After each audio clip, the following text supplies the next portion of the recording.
Welcome. Next stop, the Fashion Bunker. Please sit back, relax and enjoy your journey.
Hello?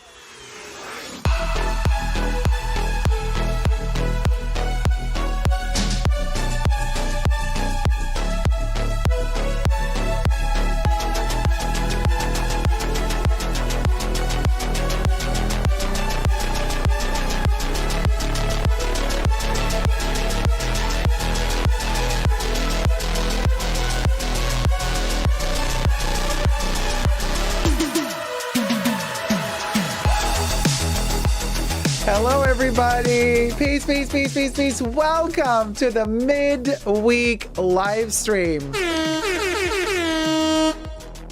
Hi, everybody. How's it going? Hello, Mahones. Hello, Debbie, Katie Moore, Finley, Kev, Cynthia, number one Coco, Christy Smith, Diva on a Budget, Cynthia Poe, N. Hi, everybody. How's it going? Hey, Mia M, Maldal, Jesse Johnson. Hi, everybody. How's it going? Welcome to the midweek live stream. Yes, we are going to be talking a quiet luxury today. But also, hey, Zach. How's it going, my love? Christy Smith, Miss Nicole, Lucky Dog Inc., Elena M, Asia A. How's everybody doing? How has your week been thus far? Also, I want to say, Dacob serving punk goddess. Yeah.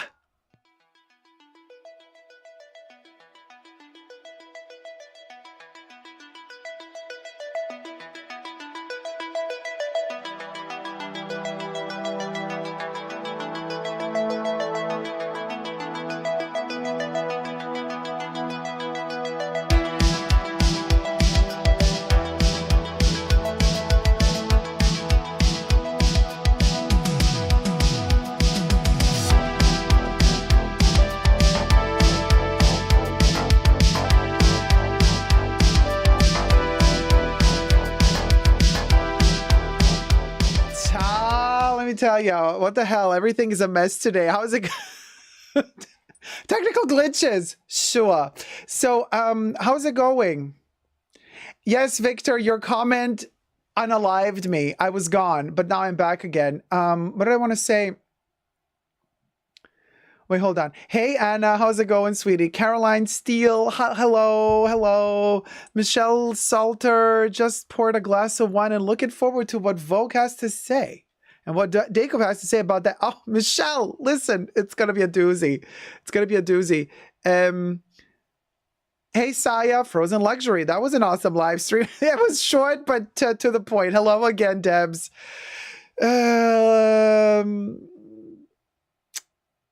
Katie says, Dacob, your hair, the whole look, fabulous. Thank you so much. Yes, right. Somebody said punk rock goddess. I kid you not. Chrissy Smith, Dacob serving bunker punker. Oh my God, that's a really good one. Hashtag bunker punker. Oh, Ali, so kind of you. Thank you. This is what I look forward to on Wednesday. Woo, yay! Mia says, I'm excited for this topic. We're going to have more than just one topic. Of course, we're also going to talk about the shenanigans that Chanel is doing.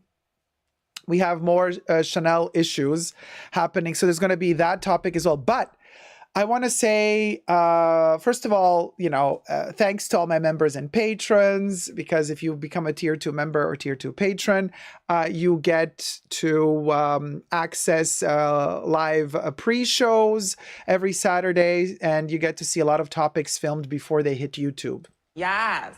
Yeah, so there's that. So thank you to my patrons and members. And also this week, I want to thank YouTube as well for something really special we're going to test out together, you guys. Bear with me, because YouTube has contacted me and they said, hey, Dacob, you live stream a lot and we love your channel. No, they didn't put it that way. They literally said, we're rolling out this new system on YouTube. Teespring with YouTube. So Teespring is basically the merch company I work with for my merchandise, but they also are kind of in cahoots with YouTube. I don't want to say YouTube owns them or in part, I don't know. But either way, they're collaborating. Hey, Jesus. And they're initiating something called, what's it called? YouTube shopping? YouTube shopping. Yeah.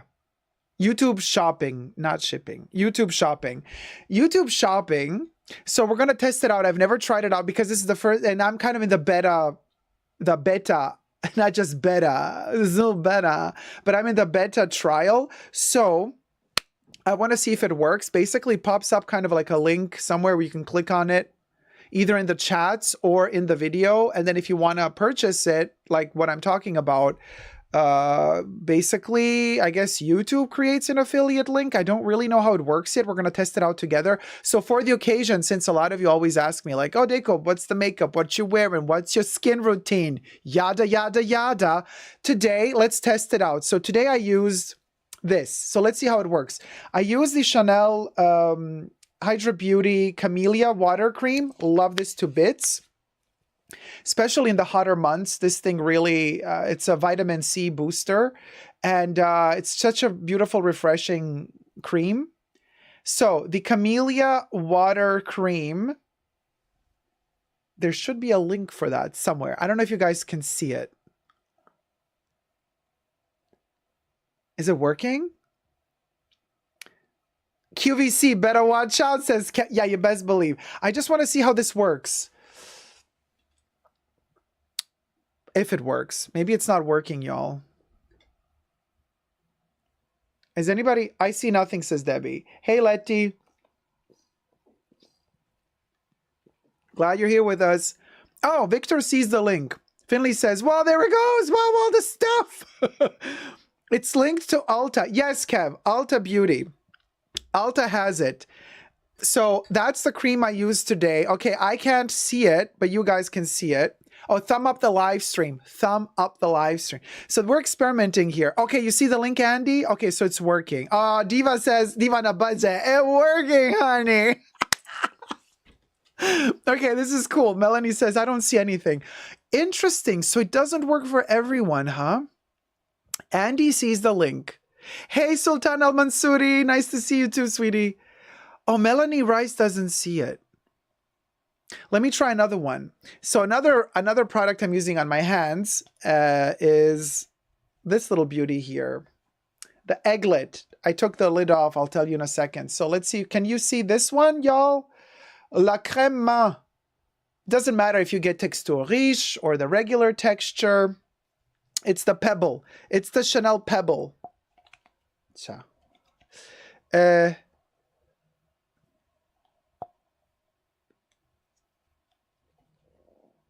don't see it either, says N. What link says Jesus?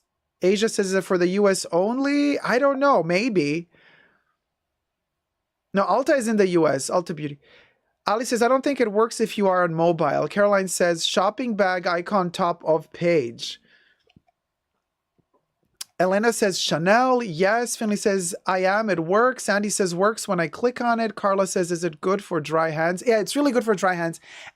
But listen, this is why I opened it up, you guys, because I really want to show you how I use it. So obviously this little thing is in here, right? And I've done a video about this in the past, but let's just do it again so that you guys don't get ripped off by Chanel. So the pebble is kind of more or less, it looks like this, right? When it's closed, okay? So you lift the little lid, you know, and you squish out the cream. It comes out of here and you squish it out and then you use the cream. At a certain point, you're going to feel that there's still like kind of weight to this, but you won't be able to squish out all the last bit of cream because this is a really cute object, but it's kind of design-wise a little bit flawed because you don't manage to get all the cream out.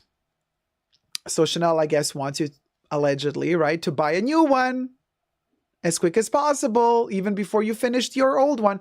So I found out that you can actually open this, lift this up, and the cream is in this little, very futuristic, like traveling in space, like NASA-looking satchel. See this little satchel?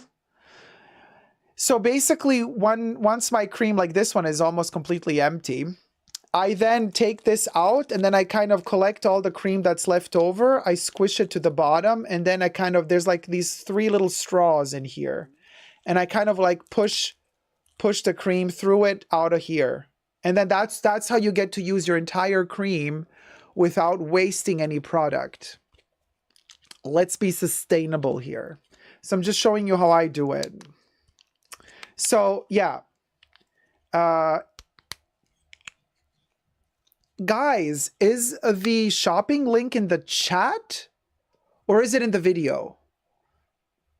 Let me know. It's a hand cream, Ellen. Yeah. And I've been using this for years. I also have the number 5 scented version. I also tried the black version, and then I have the white version as well. So I really like them. They're really cool. Okay, so Jesse Johnson says it's in the video. Andrea says it's in the video. Elena says I'm addicted to my Chanel cream. Okay, Debbie says it's on the screen, lower left. Anna says it's on the dashboard. Asia says sustainability. Yes, Bubbles, what do you think? Zara says the link pops on in the video. Carla says, so if you finish it, can't you refill it with any other creams? That's a really good point, Carla. No. You see, this is just like toothpaste. Once the toothpaste is squished out of the tube, you can't refill the tube. There's no way. I tried. There's no way of shoving a cream up in this thing. There's no way. Once this is empty, it's empty, and you can't just fill this with cream. You'll never. It's literally a hollow shell. Like you'll never be able to. Yeah, it's not gonna work. So no. Without this, you can't refill this, and this is not restuffable with other creams, unfortunately. But if Chanel were really sustainable, like really sustainable, you know, that they would have created a way to actually refill these so that you don't have to use so much plastic. Now, here's a little bit of news for you about Chanel. Chanel has announced that they're going to be more sustainable, blah, blah, blah. Which is, I've been told, apparently one of the reasons why a lot of the products are sold out at the moment. And we're not just talking about perfumes, we're talking about makeup, beauty products, skincare. Why are they all sold out at the moment? And why is it so hard to replenish them? That's because they are apparently switching their packaging to biodegradable packaging. I guess they're going away from the plastic foil that covers the packaging, which I'm thinking to myself, how hygienic can it be if you're selling certain creams and they're not sealed? So that's an issue, but so they're kind of changing all of their packaging, and also they are allegedly going to stop producing for their skincare the leaflets that I love so much, the little instruction leaflets that come inside the box to save on paper, right? So what they're allegedly going to do now is just print a QR code on the back of the packaging, and you're going to have to scan that. You're going to need a smartphone if you want to read all the instructions for your product. And I'm glitching again. Great. You're going to have to scan that, and then on your phone you're going to see the instructions how to use the product. So they're not going to be apparently printing anymore those paper leaflets to save on paper. Commendable, but at the same time, what if somebody doesn't have a smartphone? So there's that. So this is one of the reasons why a lot of the stock is kind of missing, because they're apparently now allegedly switching to this new system. And they're also going to apparently use more and more recycled glass for their perfumes. They've already started doing that a couple of years ago with Chanel No. 5. Actually, I think it was 2 Christmases ago, or was it this last Christmas? I gave you my heart. The very next day, you gave it away. This year, to save me from tears, I'll give it to someone special. So apparently the bottles that they did in that paper, like pulp, biodegradable pulp paper. The ones that came in a clamshell. And they had a different sticker. They had a the L'eau had a silver number 5 and on the bottle, and the Eau de Parfum had a golden number 5 on the bottle. They came in these clamshells. Now, what Chanel didn't tell us, and I don't know why they didn't do that more like as an official, I don't know, they could have done it like more as an official advertisement for those bottles. So apparently those bottles were recycled glass, okay? They were not made out of new glass. They were made out of completely recycled glass. And I guess that was their test run, trial run. I don't know what they were doing. And so now they're apparently going to implement more of those recycled glasses for bottles, which is apparently a completely different system of manufacturing bottles. So for those particular limited edition bottles, two Christmases ago, they partnered with some glass company that does recycled glass. And now they're, I guess, resetting their entire manufacturing into recycled glass. This is as far as I understood, okay? I might be completely wrong here, but this is what they've been telling me in the boutiques, okay? So there's that. My hair is such a mess.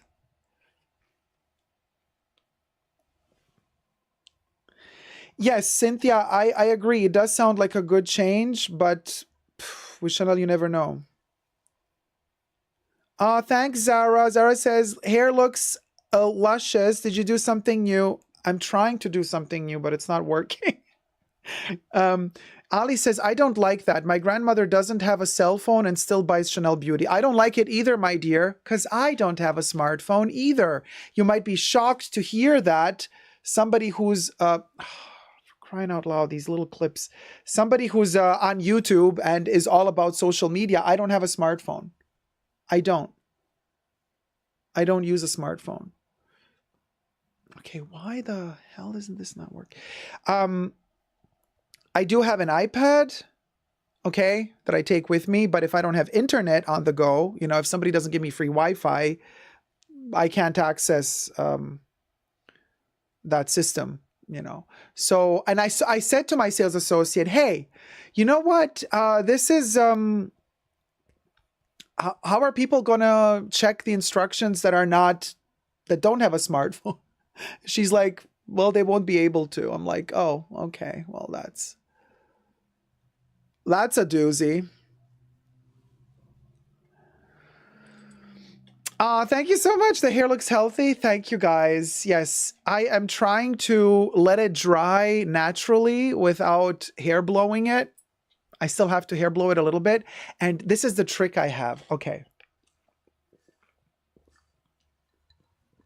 I literally, right before washing, first of all, I don't wash it every day because the more you wash it, the worse it gets. What I do is, let's say you wash it every 3 to 4 days. I have really oily hair. So like here, I look like the golem at a certain point. It gets so oily after 2 days, it's a mess. But the tips don't get oily because they're obviously, you know, they're always like dry, right? But right before I wash the hair, I oil it up. I lube my hair. You know, you can, whatever hair oil you like to use, I would kind of, you know, put it on my hand, like rub it in and then like kind of massage it into the hair. And I put a lot of it, like just the tips, not the roots of the hair, but just like from here all the way to the tips. And I would really drench it in oil. Let that soak for about 40 minutes, 40 to 50 minutes, or up to an hour. Depends. I mean, if you enjoy a little bit of a spa moment and you have the time, let it soak, let that hair absorb. So it kind of, that oil creates almost like a protective foil around the tips of the hair. Then I wash my hair. I only shampoo this area, like the oily area, just, you know, at the roots, like all of this. I shampoo all of that. But I don't shampoo the tips. Like I would massage the shampoo in here, you know, to get all the oil out. And then I wash off the shampoo. As the shampoo is washing off, it kind of just slides off your hair. So the shampoo does touch the tips as well. But you're not really rubbing it into the tips. I do 2 rinses, like 2 shampoos on the oil here at the top of my head, wash it off, and then I go in with the conditioner. And of course, I don't condition the roots. I only condition the tips, like wherever the oil was before the washing, that's where I put the conditioner. So I put the conditioner from here to maybe a little bit higher, from here all the way down to here. I leave it in for a couple of minutes while I'm, you know, showering the rest of my body, whatever. And then I wash the conditioner off. Then when I'm done, I step out of the bathtub or the shower cabin or wherever you are. Then I have one more product, which is like kind of a sealing. That's not a sealing spray. It kind of gives, I don't know, protects the hair even more. And I spray that. It's not for curling irons or anything like that. It's literally a product that is supposed to seal in humidity in the hair a little bit more so that the hair doesn't dry out as fast. So I would spray that on the damp hair, and then I dry the hair. Either you dry it naturally or with a hair dryer, whatever have you. And that's how we'll go. That's how we do it.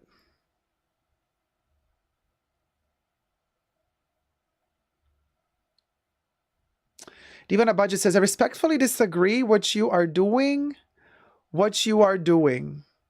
Okay, I respectfully disagree what you are doing. What you are doing to your hair, it's making it look absolutely fabulous, handsome. Oh, thank you so much. Well, but Diva, let me tell you, it's like, okay, it's like this. It's really annoying because hair is high maintenance. Like long hair is really high maintenance, and I'm really annoyed because I also shed a lot of hair. Like you know, especially when it's like really this long, like you lose hair, you know. Apparently I was told we lose 100 hairs every day. Now imagine when they're this long and you lose 100, like one hair is this long. So 100 of something of this length is ginormous.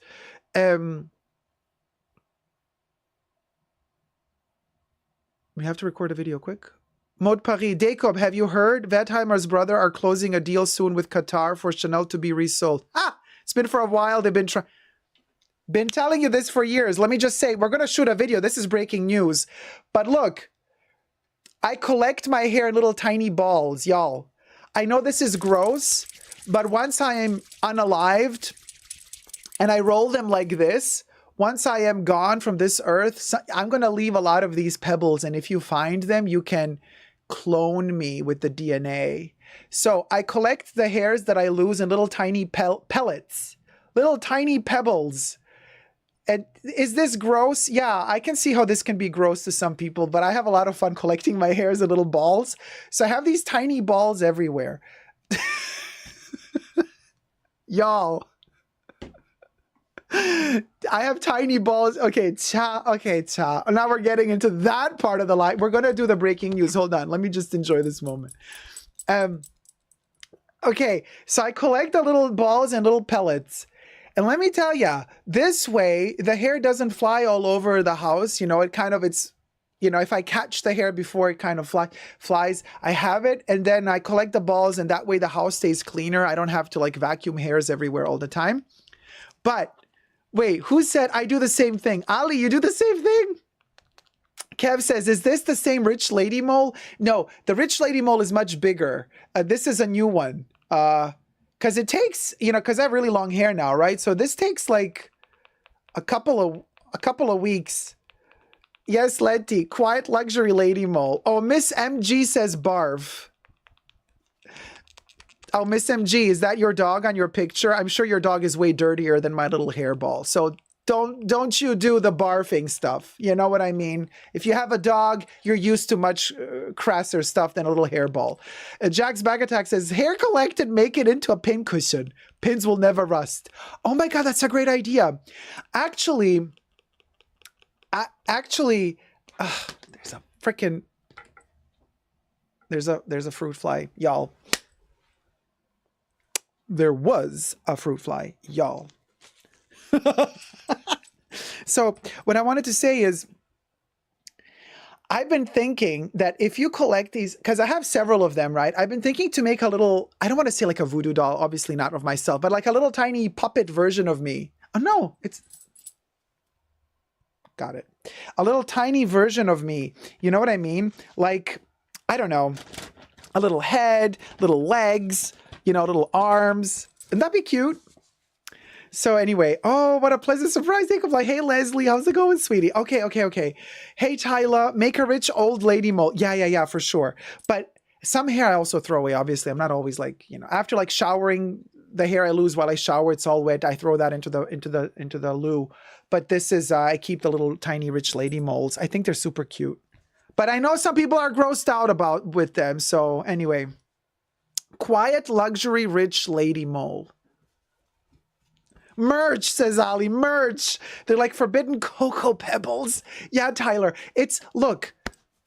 Okay, Debbie is now creeped. Rich lady mole brooch or a necklace. Exactly. Could you imagine all those little tiny hair? Because it's super light. Hair is amazing. I'm telling you guys, hair is such an amazing product. It's super light. It's fluffy. It retains humidity in an interesting way. It's a great product. We should use it more. And if you were to make these little tiny, like little hair pearls and then like create a necklace out of them, oh my gosh, that's gorgeous. But it would take years, right? And I'm just saying, why not? It's very sustainable. You're using your own, like I'm producing my own material for fashion. Like I'm growing my own textile. Isn't that amazing? Like a spider weaves its own web. I'm growing my own hair, and then I use my hair that I grew to create little objects. I don't think that's gross at all. Why are you guys grossed out? Oh, well. So anyway, sell it on Fashion File for the haters, says Kev. Mahona says, Victorian mourning jewelry was nothing compared to jewelry made from private parts in previous centuries. I know that they used to do it. Like, I know that they used to do, like, also, you know, hold little hairs, locks of hair in memory of, and they would weave it into these beautiful ornamental pieces that go into jewelry. And then they were like keepsakes, or they would be necklaces. I mean, we lost all those traditions, you guys. Oh, RN, spray them with number 5 hair mist. They're already, they smell of the Chanel,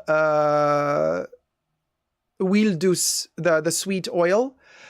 It has a beautiful musky jasmine-y smell. So, I mean, a Dacob, a hairball smells of Chanel. It's amazing. Anyway, just saying. Yes, a human raffia toad. Oh, Mia, you best believe. I use my own plasma for under eye filler. There you go, Jesse. I'm telling you, we are our best source of materials, products. You know what I mean? Why look elsewhere when you could literally grow your own fashion? There you go. So anyway, okay.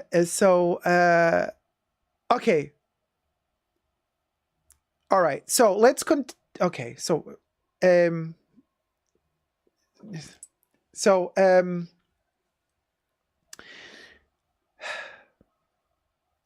I have another bit of information for you. Since YouTube teamed up with Teespring, they've also given me a coupon code for my merch. So if you go to superdacob.com, but also if you go to artloversunite.com and buy Art Lovers Unite merch, you get 25% off with the coupon code that you see right here, YT Shopping 25, YouTube Shopping 25. But this is how you spell it, and you save 25% on all the merch. Look at that. Bubbles even put back in some of the classic. There you go. We'll go. I'm wearing this t-shirt right now. And then we got the Dacob merch as well. Hold on, let me just get my drink. We got the glasses. And of course, you can also get Art Lovers Unite merch with yours truly and Vivian at artloversunite.com. Also, this coupon code works there as well. Oh, Tyler, you found a spider? Back in the day, a couple of centuries ago, they used to stuff mattresses with human and animal hair. Yeah, and they would rot after a certain time if it was too humid. They use donation hair to collect spilled oil from the sea. It's one of the most effective things, apparently. There you go, Victor. I'm telling you. let's not get grossed out about our hair, you guys. It's a beautiful product. Like, it can help us with a lot of things. Okay. So, this week has been full of hot tea. Can't wait for Dacob to break it down. Ooh, cha! It's going to be amazing. So, if you wish to get your special opportunity with this coupon code, you get 25% off. The cool thing is that I checked immediately, like, wait a minute. Is this going to take away 25% from me? No, YouTube is paying the 25%. Or Teespring. Somebody's covering the loss, but not me. I don't... so that's a really cool thing. Like, they are taking the hit on the 25%, not me. So they will still pay me out the full amount that I'm due for every piece of merch sold. So that's really cool. Hey, Nettie. Yes, we're live. Yeah, we're live. So how is human hair chemically different from wool fibers? Oh, okay. I think they're very similar. It's just that we treat our hair differently through our lifetime than we treat a sheep. So I think that different chemicals are involved. I think that's basically the only difference. But other than that, it's keratin. I think both, sheep fur, hair, whatever it's called, and human hair is what is it? Keratonin? What's it called? Cretin? Our hair is cretin. No, what's it called? Keratonin? Old furniture was stuffed with horsehair, says Andy. Oh my gosh, we got 200 people watching. Thumb up the live stream, y'all, because listen, it's going to be a doozy. Who just broke the news about the Chanel? Okay. I mean, let's talk. Wait, I need to know who broke the news to me because I want to give credit where credit is due, y'all. As we're trying to find out, keratin. Thanks, Yotsu. Yeah. So I need to know who told me that in the chat. What's your name? Speak, cometh forward. And where did you get the news from? I need to Google it. I need to have receipts. You guys. So please, whoever wrote me before that Chanel is being sold, let me know. Comment in the chats where I can find the article. And this is breaking news as we are live streaming. I have prepared other topics for you guys, but since somebody now dropped the bomb, literally, like this is the biggest bomb of my Chanel career as a Chanel collector. Like if this is true, well, we done, but also we knew it. Yotsu or Jotsu, right? You were in Vienna. You saw the Art Lovers Unite premiere. Very interesting because remember you said last week also that like some people laughed when Vivian said in the movie that Chinese painting is her favorite painting. Her favorite style of painting and quality, and that some people laughed at her. Okay, what is going on with Austria? Like, what is going on with Austria? Austria is 5,000 centuries in the past. I'm sorry to have to say this. Why am I saying this? Because we are now promoting the movie for the second screening, which is coming on the 21st of May. Also in Austria. Some people, it went into spam, thankfully, and it stayed there. But some people commented really nasty stuff about the movie. Like, oh, it's so not true that the movie helps people unite with art and it brings forward more awareness about art. The movie was just meh because it doesn't deliver any sort of, relevant information. These are Austrians who laughed also at Vivian saying that she loves Chinese painting. I'm like, what's wrong with Austria? What is wrong with Austrian people? Why are they like so... I'm shook. Anyway, just saying that, Yotsu, because I know you were there. Mode Paris broke the news. Okay, Kev, let me check. AJ says, Chanel president and COO steps down. John Galantic, president and chief operating officer of Chanel Inc., is stepping down from his position effective June 30th. On my birthday!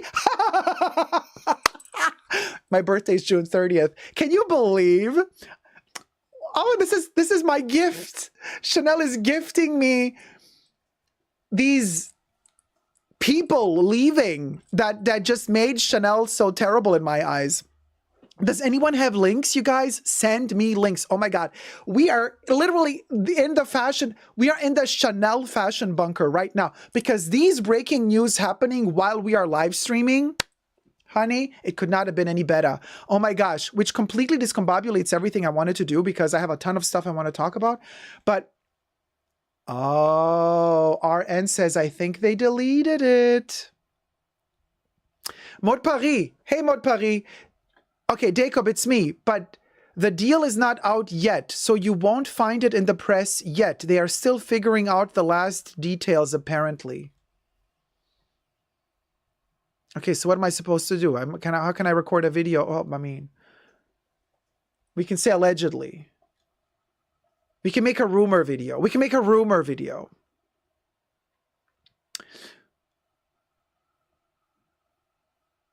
Yeah, let me copy that. What Asia A wrote. Okay, Asia A. You said Chanel president and COO steps down. John Galantic. Where did you get that news? Do we have a link to that article? I need at least some link, y'all. Okay, while we're working on that, let me also tell you one more thing for the makeup, right? Oh my gosh. So I've been talking several weeks ago with Jesus about the grunge 90s look. So first of all, since, you know, and I've been trying to do the grunge 90s eye makeup. It's so hard to do. Also because it makes my eyes look smaller and I don't really like it that much. So anyway, this seems to be much simpler makeup than what I did in the past weeks where there was like a lot more going on and more flashy. But this took longer to do than the flashy makeup. Because to create a grunge look without using Vaseline, because I don't do that because it would all get sticky. I can't do it during the live streams because I have to live stream for a long period of time. But to do this, it's insane. The amount of work, actually, I have to blend it in a bit more right now. The grunge look is really not easy to do. And whoever tells you online, like, oh yeah, it's super easy, blah, blah, blah. You know, you just kind of smudge. No. It's not super easy. I can tell you firsthand. It's insanely difficult to do. And it's already smearing in a way that I'm not liking.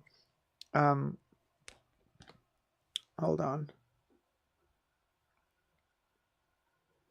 So, you know, that kind of grungy look is really, really hard to do. For me, at least. I don't know. I guess I'm just not talented in that field. But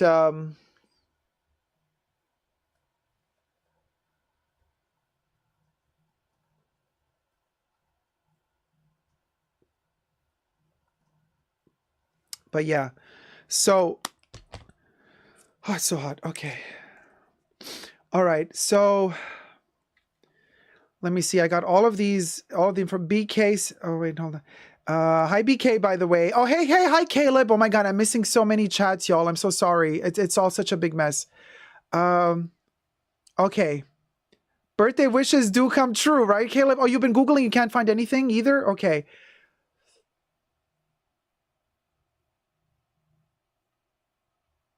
Okay. All right. Okay, so I have from Asia A, the chat, and from Maud Paris, I have the chat copied and pasted, and I can use that. Oh yeah, Jotsu. Austrians are an own species. Very aggressive. I was like, okay, you didn't like the movie? That's okay. Hey, we can't all like the same things, but like saying that it has absolutely no historical artistical value is... let's tone it down a notch here. You know what I mean? So anyway, really hard to do this makeup for me, at least, because you have to make it way more perfect. Asia A says, Fashionista, it's news from 3 weeks ago. Posted link in the chat. Oh, yeah, links don't work in the chat because YouTube blocks all links. So Asia, can you send it to me to my email?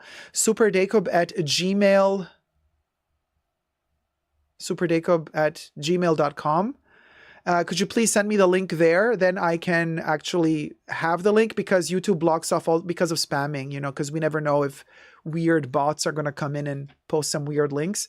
So, oh, Instagram. All right, Caleb, hold on.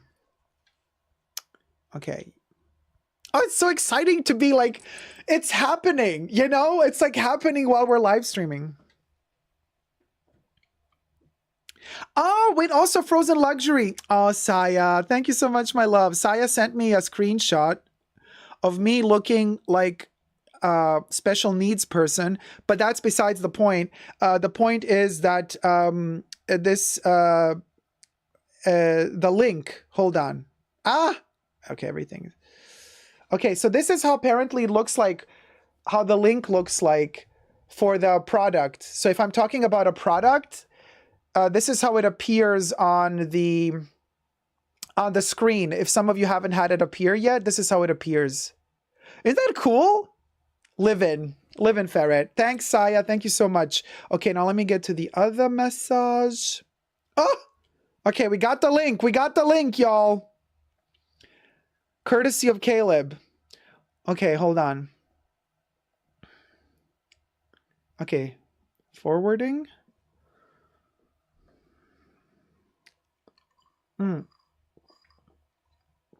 25% off this merch as well. You can tip your host right here. You're a very confused host, because now I have to like juggle news.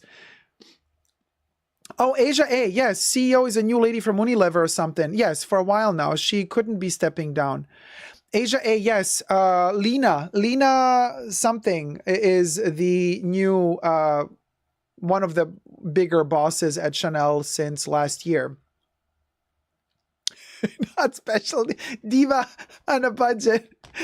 Yeah, me. Look, I mean, it's the face for me. You see, it's that. Check it out. You see what I mean? It's a vibe. It's a moment. Anyway, so I got the link. Hold on, let me check. Okay.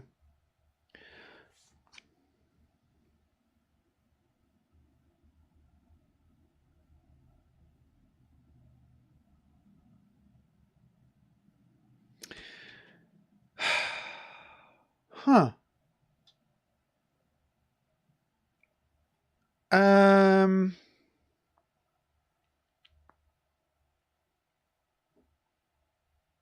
Yeah. Okay, so what the heck? So this happened April. So the article is from April 25th. How could I have missed this? But it's so bizarre because you know that like Chanel has all those like sub companies that own all the rights. Like it's not like Chanel. It's companies that have other names that are Chanel. You know what I mean? It's kind of all a thing, I guess, for tax purposes. But because the article says, the title says must read, Chanel president and COO steps down. Vince IP sold to ABG.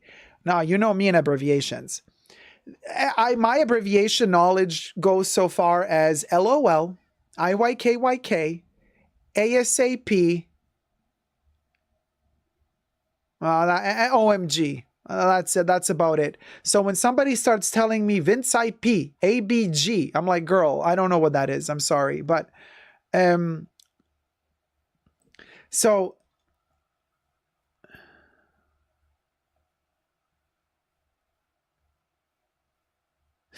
it looks like that's the correct link. Yeah, Lena Nair, Steph. Yes, that's the CEO. But that's the CEO of Chanel. But then there's a COO. What's a y'all? What's a COO? What's a COO? They keep inventing all of these positions for all of these people to become even richer.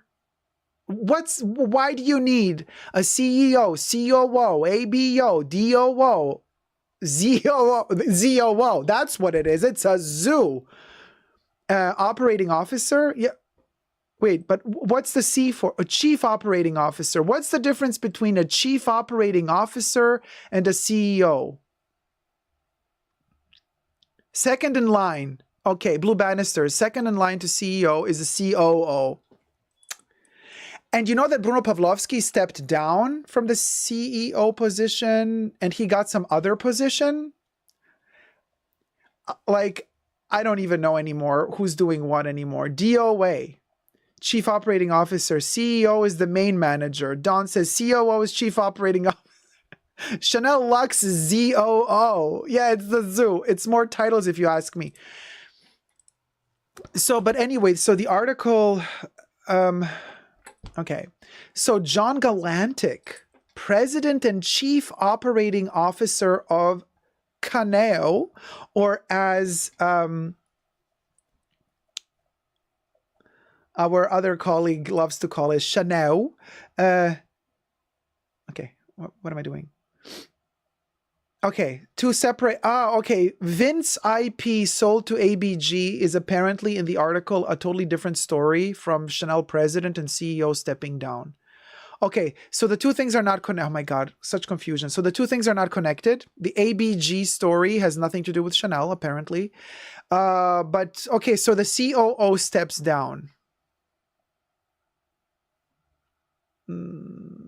Okay, and what I'm interested in is not that. I'm interested in the Qatar news of the sale.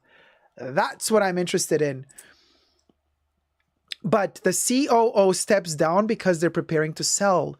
Okay, but why is Lena not stepping down?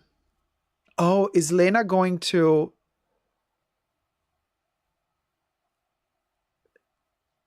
They're going to take Lena... The new bosses are going to take Lena with them.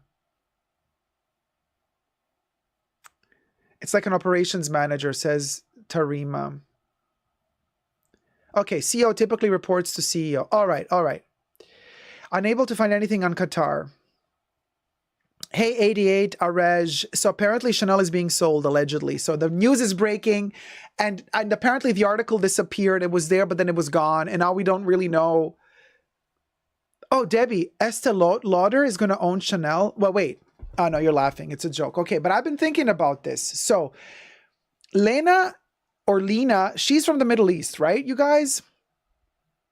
Maybe she helped facilitate the sales to the Middle East. I mean, if Qatar, why Qatar? Who in Qatar? Who in Qatar is buying Chanel?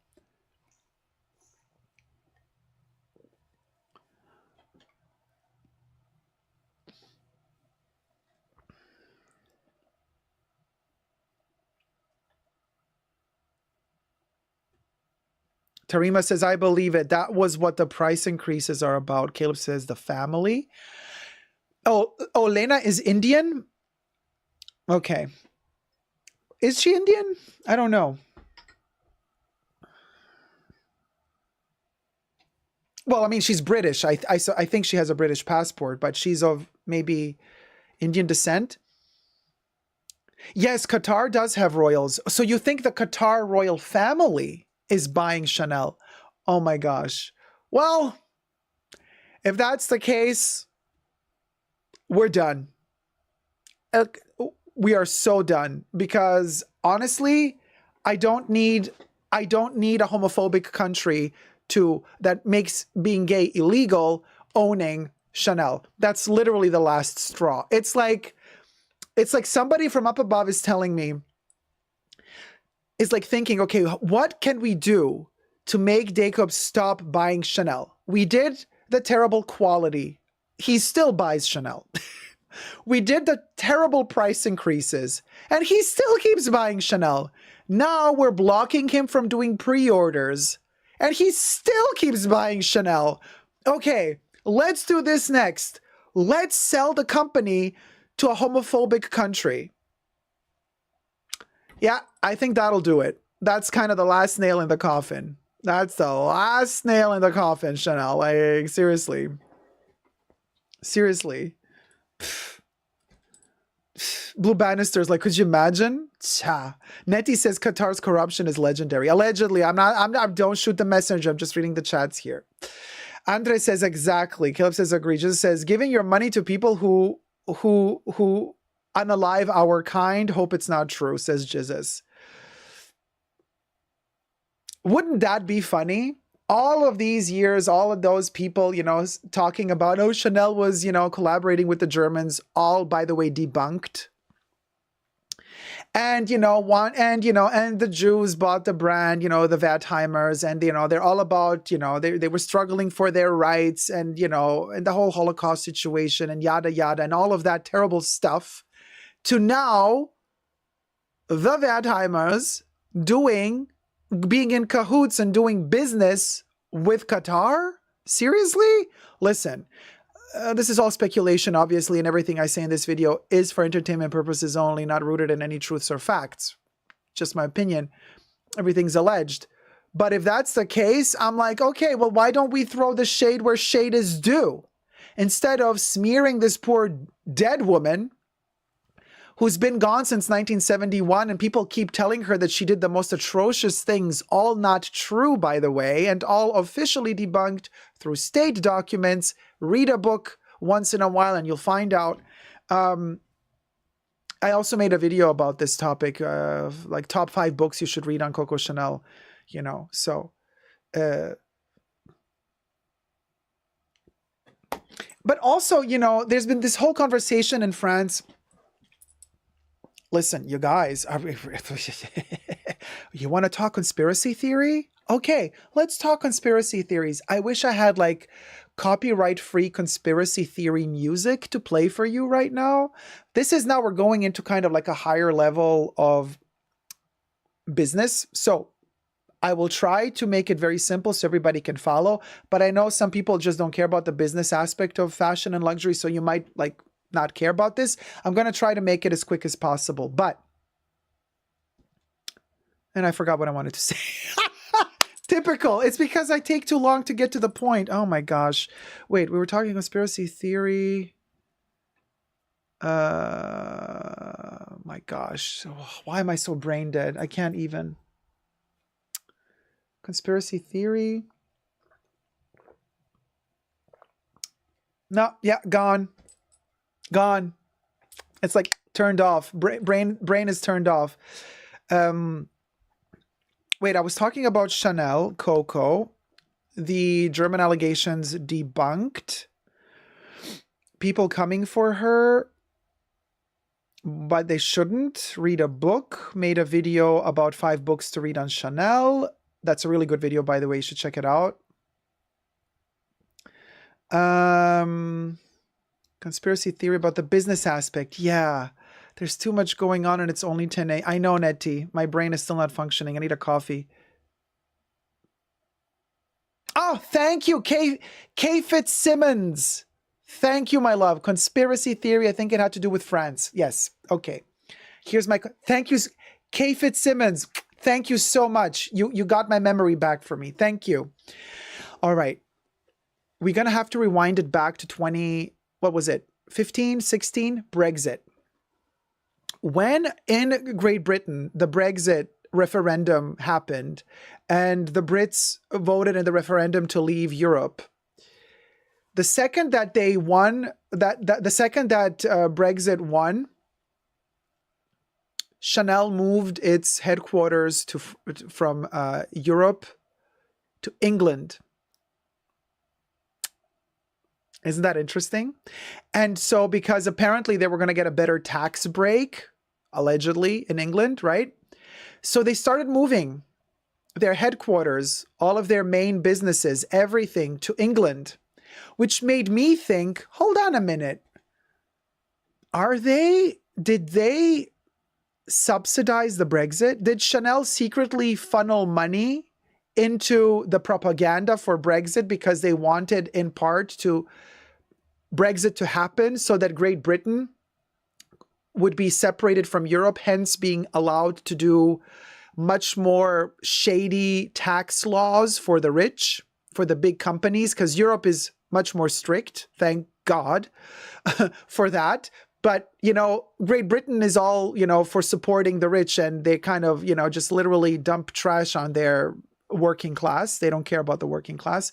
So interesting how Chanel, the second Brexit won, Chanel is like, okay, let's move our headquarters to Great Britain. And so there was this article a year ago, and I made a video about that some months ago, how like the finances and the taxation in France is saying, well, technically, allegedly, we don't consider Chanel a French brand anymore. And this is a big because why? Because they're not paying taxes there. So because the company, really complicated. I mean, the Vadheimers, listen, if they know one thing, it's how to make money, honey. So they've apparently spread out the company in so many different ways that it's really hard to kind of figure out what is really going on. But the money is basically, the biggest sums of money are not taxable in Europe, in France. So France, some French people are saying, well, technically, Chanel isn't a French brand anymore because they're not paying taxes in France for this part of the company. Yes, the workers that work for Chanel that work in France, of course, they're going to pay taxes on their salaries, but that's not the biggest bulk of the earnings. Hence why we also heard last year that the Vadheimers got dividends paid out in the funny sum of almost $5 billion sent where? To the Cayman Islands, honey. The Cayman Islands. The polka players. The polka players. To the Cayman Islands. And I'm like, oh, that's interesting. So France is apparently having a bit of an issue saying, well, Chanel, the company, is using us, the French people, and France to market their brand, to say, look, we are a Chanel, we are a French brand, the French savoir-faire, the French heritage, the this and the that. It's like Chanel uses France when it needs to use France for its purposes, but then when it comes to paying taxes, oh no, we're not a French brand. Sorry, boo-boo, we're not a French brand. So interesting how Chanel moves its headquarters right after Brexit is announced to England, and they still have their headquarters in England. Interesting how Bruno Pavlovsky is the only high position at Chanel that still stayed in Paris or in France, but he coincidentally also was nominated and became the president of the Haute Couture Commerce of Paris, France, just last year. Another coincidence. And then Lena comes in from Unilever. Pavlovsky steps down from the highest position. The Vadheimers shift to the side as, what are they called now? They're just like kind of board members. But Lena takes over the business just like a year ago, right? Or 2 years ago. And then the rumors begin of the sale. And now we're at a point where the sale might be actually happening.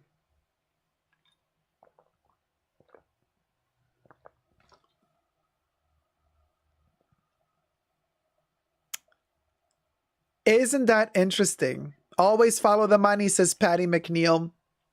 Interesting, Crybaby Uzagi. Cha. All right.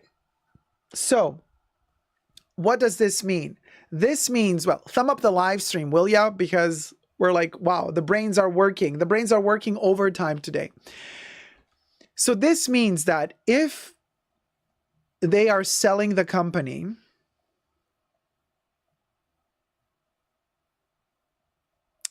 they upped all of their price, which we were speculating this months ago already, you guys. They upped their prices, maximized profits. Also interesting how they were not hiring a lot of new people. For every new position that I saw opening up at Chanel, my intel always told me, Dacob, they looked to hire somebody for the position within the company rather than hiring an external. Total maximizing profits, reducing as much as they could, reducing bonuses for their workers, commission, and lowering the quality to a point where, by the way, today we're going to do another topic, another broken Chanel bag of the week. Yes, that's happening today. So the quality is a travesty, but it's all meant to pitch and maximize profits to a point where it's like, oh my God, are they going to sell? And this is why we started speculating that they might want to sell. Now, if they are going to sell, now is the time. Now is the time. So I wonder why that article was taken offline. Hey, Ollie, we're talking about Chanel being sold. Hey, Lady Marie. Thumb up the live stream, y'all. Where was the article, you guys? Where was the article? Where did you see the article? Even if they took the article down, maybe we can find the article even if it's offline. I have my ways. I have my ways.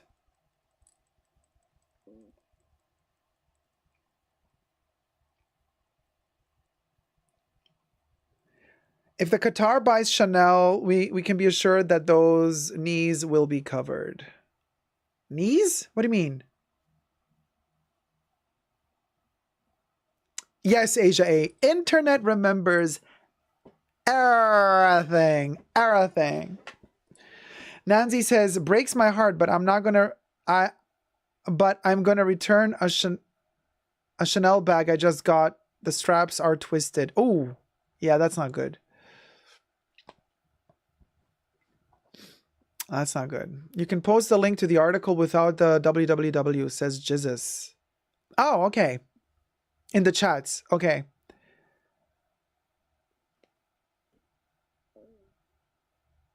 Nettie says it explains why the workers' conditions have been shameful now too. New buyer doesn't care about luxuries like workers' condition. Penny Lane says Qatar is conservative.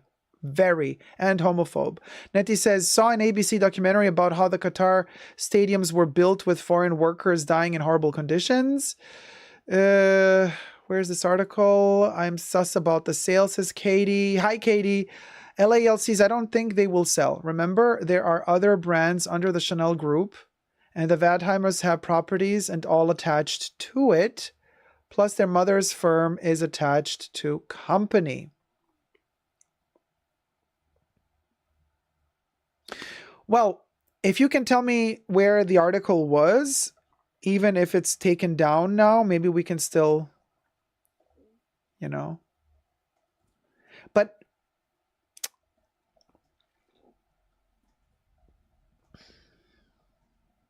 I mean, if they would sell, right, wouldn't they have family members already working there? Like,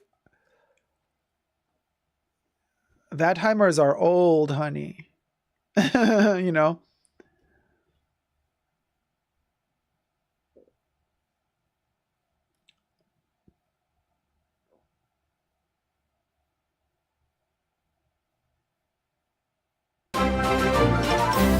I'm shook, trying to figure out what to do. Thank you so much, Nancy, for the tip.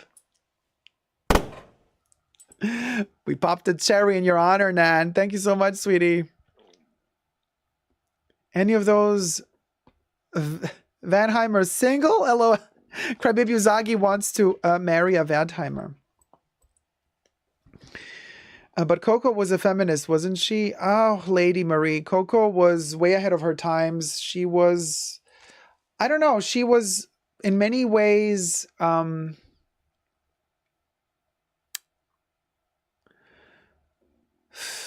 yeah, she was a feminist. She was, yeah.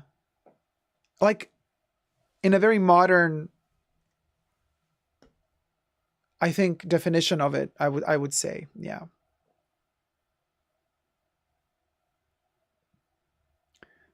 Cynthia is like, after hearing more and more of your Chanel unpleasant stories, I don't want a Chanel bag or anything else anymore. Coco was her own woman, says Nettie. I sent you some articles on Instagram, but they're all dated in April, nothing current. Gosh, get a life. Oh, okay. No, we need that deleted article. My Mini 255 is in for repairs, LOL. Brand new with issues. Oh my gosh, Crybaby Uzagi, seriously? Well, while we're at it, let's film the first topic, which is, coincidentally, the broken Chanel bag of the week.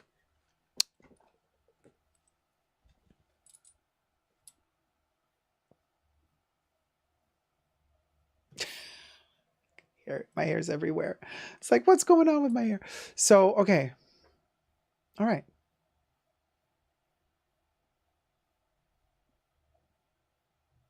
Hold on, I'm trying to set it up.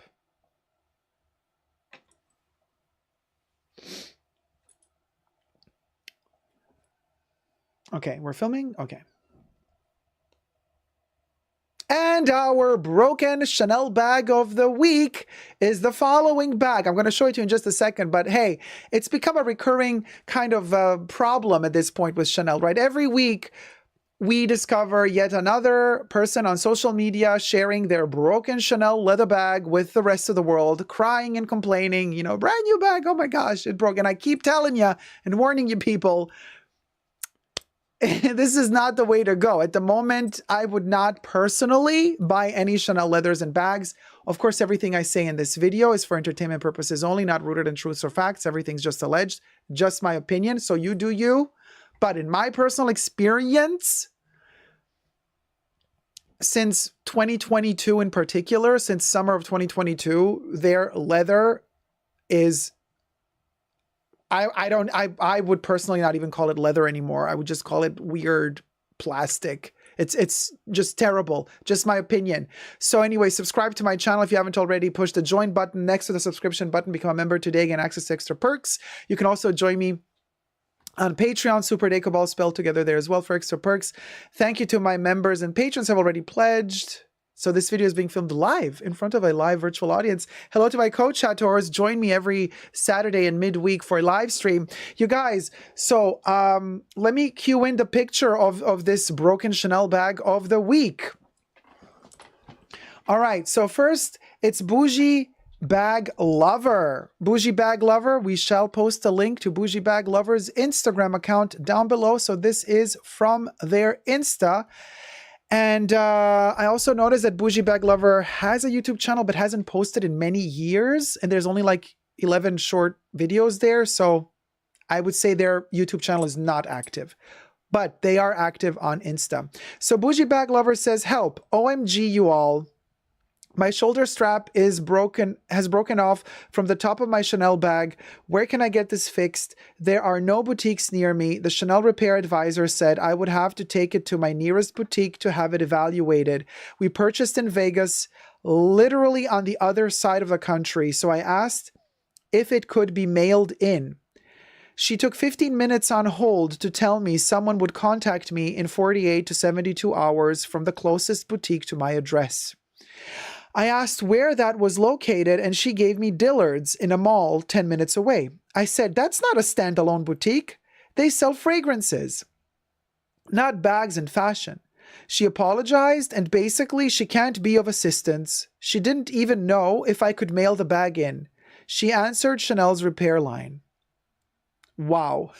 This is how like unable Chanel is to help when your bag is flawed. That I'm gathering from this text, I would say that the lady bought her bag at the Chanel Las Vegas boutique, one of the Vegas boutiques.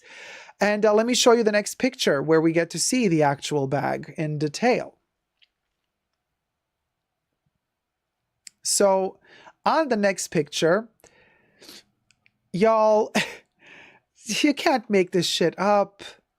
Why, Chanel? Why is your quality so terrible? This is like, this just happened this week, okay? So something similar was happening to the heart bags.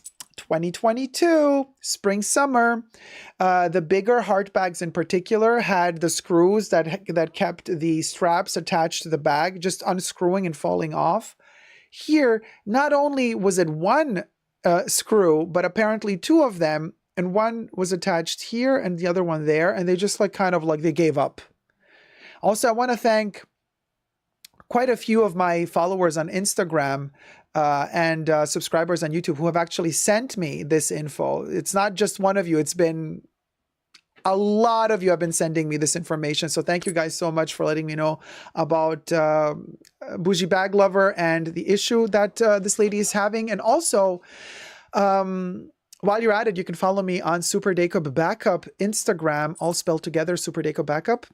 And then you can also follow me on my Chanel dedicated fan account. Well, fan, I don't know if we're a fan anymore at this point. I still love their perfumes, but I also have an Instagram account dedicated to my Chanel collection and passion, withering, albeit, but still a passion. Dacob CC, all spelled together there as well. Go follow me there for special insider info.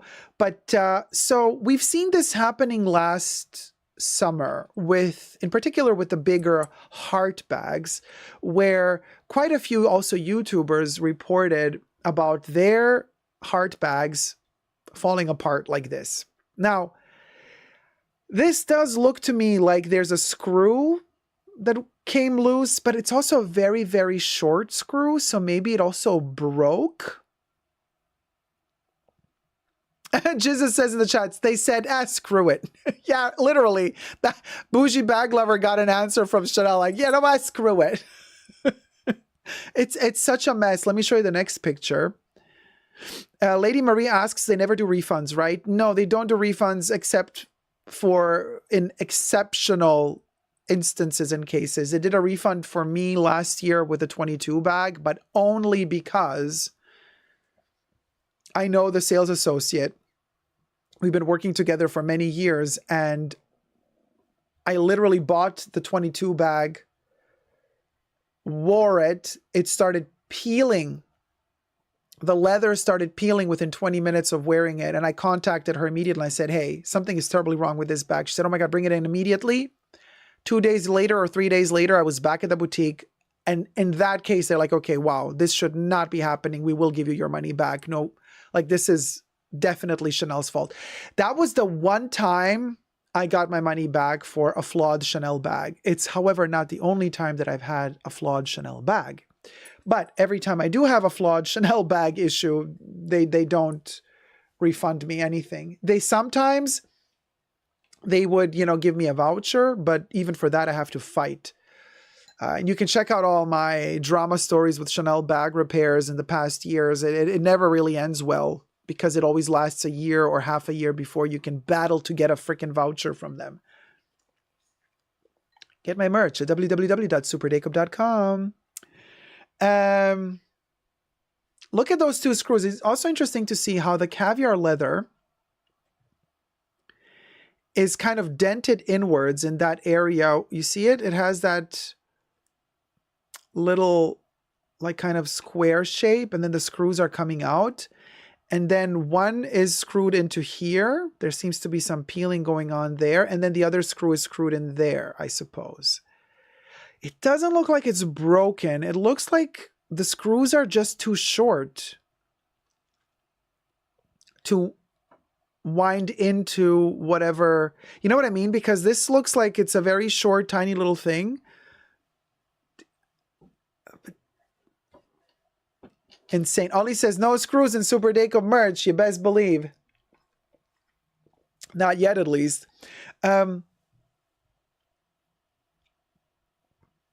Jesus says, Chanel goes full-on vegan leather. I don't even know what this is at this point. Gosh, Get Alive says, the screws look too short, trying to hold together thick pieces of leather. Leather and metal, right? Because one is screwed up into here and the other one in there. Asia says, at this point, Chanel should have a minus 90% decrease. Their bags are not worth the money anymore. I mean, this is really sad. Let me show you the next picture. So you guys help me out here. This is like a cocoa handle. What is this? Business Affinity? What bag is this? I mean, it does have like on this area, like here, it would have the handle, like a cocoa handle, but then it also has on that area, it has like the shoulder strap going longer. So I guess maybe this was a seasonal bag. It looks like a seasonal bag.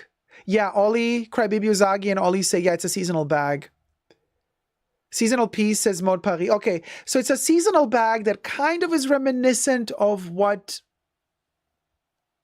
It's kind of inspired by a cocoa handle, perchance, a little bit, but it's, done in the caviar leather. And then look, like literally the two little tiny screws there, and the thing is off, and nobody can help this lady. Like Chanel is like, oh, well, we give up. Sorry, madame, if you are living somewhere really far away from a boutique, if you bought this in the Vegas Chanel boutique, you got to bring it back, to another. If the boutique is too far away from you, we can't even tell you if you can ship the bag to a boutique. Like, they even couldn't help her with that. Like, how insane is this? Chanel, seriously, get your shit together. Get your shit together. This is beyond any terrible customer service. This isn't even customer service anymore. This is literally, here, buy something super expensive, and once you've bought it, you're on your own, boo-boo. You're on your own. Don't come crying to us when it breaks. At this point, Chanel should literally have a text on their shop saying, our bags are crap. Buy them at your own risk. You know what? I would applaud them for that. If they did that, I would be like, okay, that you got balls for that. And if people then still keep buying, well, then that's on them. You know what I mean? Well, then that's on you, boo-boo. Like, seriously, just put a sign in your window. Hey, our bags are crappy. Buy them at your own risk. We will not help you if anything happens to them, just to let you know. If you still want to buy, be our guest. You're welcome. Like, literally at this point, just do it like that. You know what? I betcha if they did that, there would still be a ton of people buying their bags. I don't think even that would stop people from buying their bags. Like, even if they literally wrote in their window, Sarah love, our bags are crappy. Just so you know, you still want them. Yeah? Yeah, love, you do? Good. Good. 10 grand, thank you. And then call it a day. Everything I say in this video is alleged for entertainment purposes only, not rooted in any truths or facts. Obvi.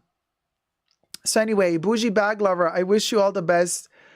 I hope you get a positive outcome and a positive solution to your predicament with this bag. I personally also have no other tips to give you other than, if they don't want to accept you to ship the bag to a boutique, figure out how near is the closest Chanel fashion boutique to you. If that requires taking a day off of work, traveling somewhere, and all that money you would need to spend to travel to get to a city where there is a boutique, if the city is so far away, you might have to sleep in that city as well. Like, that's a lot of money. I would make Chanel, I don't know how, maybe you need to get a lawyer, but I would try to make Chanel pay for that. I'll be like, okay, yeah, you don't want to accept me sending in the bag? Okay, then I'm going to give you the bill that I needed to pay to fly on over to your nearest boutique because you won't accept me to ship it to you. So I have to personally bring in the bag with my receipt. Okay, then you're going to have to pay me for that. Like, I don't know if that's a feasible lawsuit. I don't know if you would win that lawsuit, but it's definitely worth looking into it because, like, what the heck? I don't know, you guys. I'm at a loss for words at this point. I don't know. Small claims court. You can look into that. Small claims court. They might be able to help. Bougie Bag Lover, hey, more than raise awareness about this, I cannot do more. I hope that I did you justice as far as I can with my reach on social media, which is not a big reach, but we try to do our best. So wishing you all the best, my dear. And you guys go follow Bougie Bag Lover on Insta. And until next time, let me know your thoughts down below. This was the Broken Chanel Bag of the Week segment. I guess it's becoming a regular segment at this point. Thanks, Chanel, for the content, I guess. I don't know. Bye, guys. Subscribe and thumb up the video. Oh my God, it's glitching like crazy. It's driving me insane. Crybaby Uzagi, did you ever resolve your Chanel pre-order issue? I'm working on it. I have an update for you coming up next Saturday, hopefully. Hopefully, fingers crossed. So yes, little cliffhanger. By Saturday, I should have a little bit more information about my pre-order issue with Chanel. Yeah. So Lady Marie says, so important to raise this awareness, sweetie darling. I mean, I think so, but, you know, forget small claims. Class action with all the people who were ripped off, says Maldal. That's a good point. That's a good one. Maybe we should. It's not like regular peeps are aware of Chanel's drop in quality. They're just happy to buy a dream bag. You're right, Jizzes. You're totally right. You know. Oh, thanks, Bubbles. Look at Bubbles, the bot, just popping in the merch. You got 25% off my merch. with this coupon code for a limited time only. All the merch is reduced, even the Dacob merch. It's really hot in the bunker, so let me powder myself because I is sweating. Lucky Dogging says, lol, you know your Chanel is fake when it doesn't fall apart. Oh my god. I mean, the shade. But you guys, we have come to a point where, seriously, for many people, this is the case. More and more people are doing online, you know, videos on YouTube. You know, we've seen the luxury YouTubers. Very, very risky, you guys. I'm just warning you right now, especially all the ladies I've been seeing lately, luxury YouTuber ladies unboxing the fake bags and comparing them to the real ones and then saying where they bought them, having a coupon code for them. You know, you can get, your channel can get deleted for that. Be very, very careful, ladies. Very, very careful.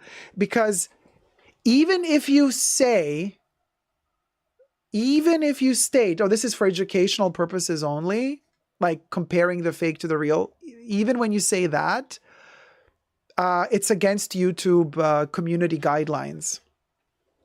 So be very, very careful, you guys. I'm telling you, this is not something to mess with, okay? Because if somebody comes for you, hey JJ Colburn, oh my gosh, I'm so sorry I missed like the chats. It's not that I'm not looking at you guys, I am. It's just that I skip some chats because I'm trying. Look, I'm a fruit fly myself. Remember before I totally forgot about the Brexit story that I wanted to tell? Like that's how fast I forget something. So I really am trying hard to focus. Also because I've been trying to avoid sugar like today. So my brain is like running on very low sugar. I'm dieting. What can I tell you? And when I diet, I don't give enough sugar to my brain. And then I'm kind of a little bit slower. So it's not that I'm ignoring anybody. It's just that sometimes it slips. Really, my apologies. It's not intentional. Also, hi to MMM. Hey, Jack's Bag Attack. Oh, wow. I didn't know that so many DH Gate videos. Oh, honey. It's against YouTube community guidelines, and you can be banned from YouTube forever if the brand you are affecting negatively complains to YouTube. You see?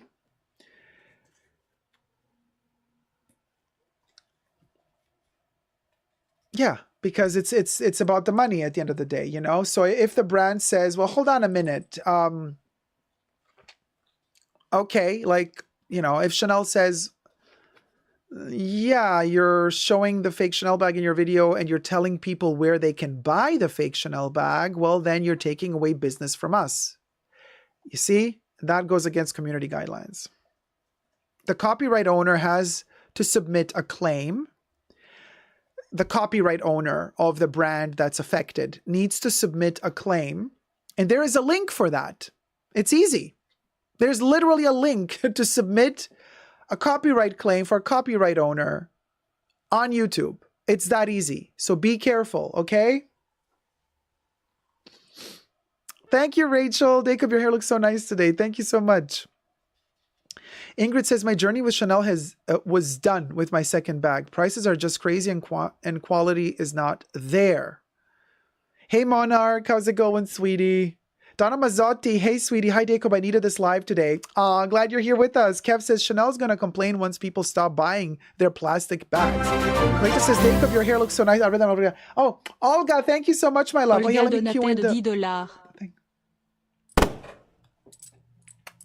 Thank you so much. Big heart to you. Thank you for the tip. Every tip is very welcome. It helps sustain the fashion bunker, the technical aspect of the fashion bunker. And, you know, the lights keep breaking. I'm probably going to need a new computer pretty soon because, which you guys don't see, but I'm seeing here, it's really irritating me. It keeps glitching on my end, so I am gone. Oh, Cyber Coco member. Yes, sweetie. Oh, you renewed your membership? Thank you so much, my love. And so I am moving like that, right? So I need to use my control monitor to see what I'm doing, but I can't see what I'm doing because I think the computer is dying on me. So anyway.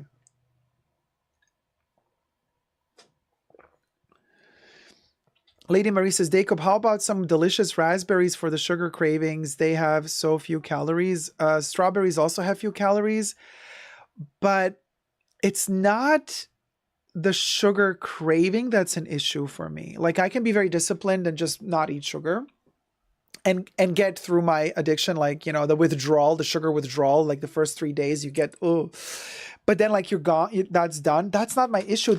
My issue is during the live streams, like you guys, I can't even explain to you how much my brain focuses on so many things at the same time. Like I need, the brain runs on carbs. You need carbs to really use your brain at full capacity like I do during the live streams. Because I have to keep in mind the topics that I want to share with you guys. Oh, Rachel, we love your work. Oh, thank you so much, my love. With a question mark.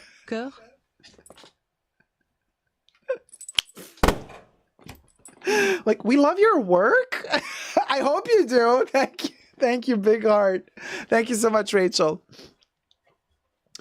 And so I'm focusing like really, really a lot to keep the technical stuff at bay, to try to read as many chats as possible, to not forget what I'm talking about, to figure out the topics, how they go from one to the next. Ah, Memoria Vitria. Thank you so much, sweetie. Love the video and the straight goods. And the straight goods? Love the videos and the straight goods? What does that mean? But thank you, Papa Cherry. Straight goods. You got me intrigued. What are straight goods? Are we talking about closeted people that are acting straight? Yeah. Oshidi says hetero. Cyber Coco says, you're looking so fabulous, Dacob. Thank you for all your hard work. We love it. No question marks. Ah, thank you, Cyber Coco. Thank you so much. Rachel says, lol. It should be exclamation mark, not a question mark. All thumbs today. Ah, okay. Thanks, Rachel. Ah, Jesus. We love your work. Exclamation mark, question mark. Yeah. Debs is laughing. I'm glad Debbie's laughing. Ingrid says, like the live. We are 200 here, just about 100 likes. Oh my gosh, you guys. Thumb up the live stream. Julie says, hi, everyone. Hi, Julie. How's it going, sweetie? I'm going to research. Oh, hey, Heaven Blakes. Hey, Kravi. Thank you so much. Hair looks great. Thank you so much. Listen, I'm going to look into, thank you for sending me all the links and all the stuff. I'm going to look into it.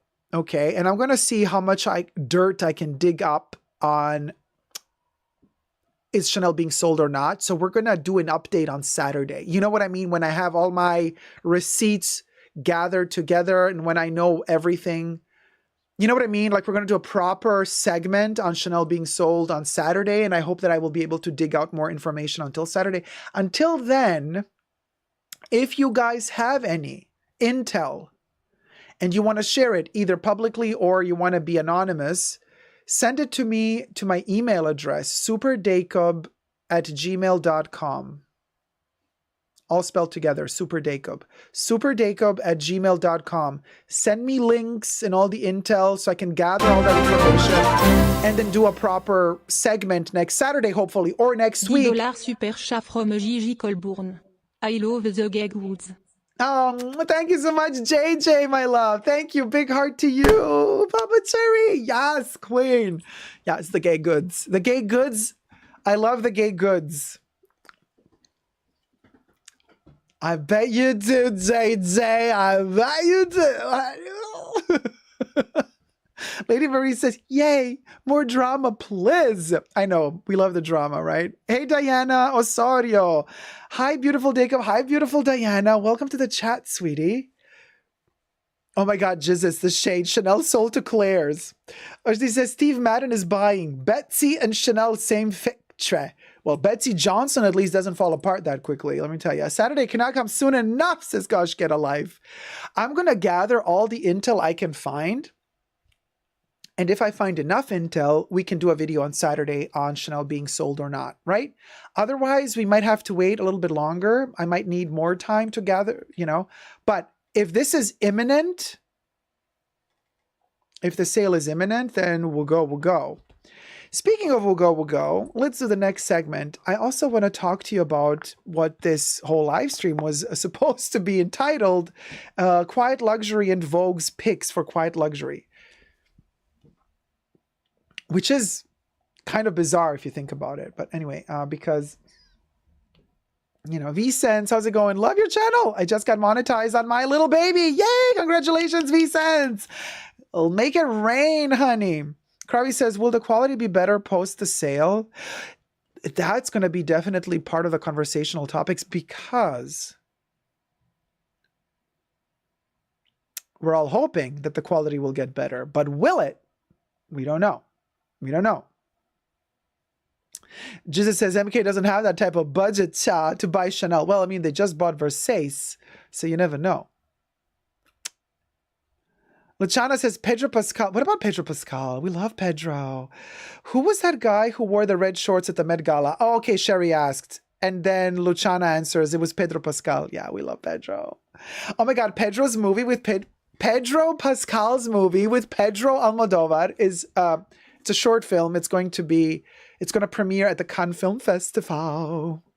It's a Brokeback Mountain type of movie. Pedro is totally gay for pay in that movie, at least. So excited. Can't wait to see it. I know, Katie, I so want to see that movie so badly. Hey, Teresa McGuire, thank you so much for the super chat.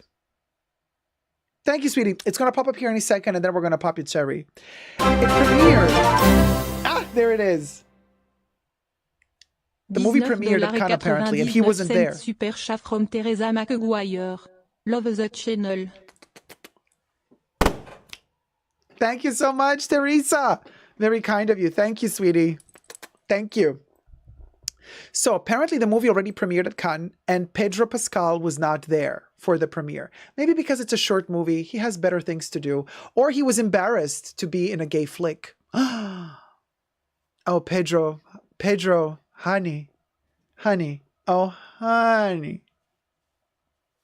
Henny, listen, there is nothing to be embarrassed about, you know. That body, the beard, the silver fox coming to us. Listen, Pedro, you are aging like fan wan, and we're here for it. We're here for it. We are living ferret. Actually, Pedro, Bubbles, can you sing? This one's for Pedro. Living ferret. Come on, Bubbles, hit it. Tell Pedro that we're living ferret. Pedro Pascal. Bubbles. Nothing.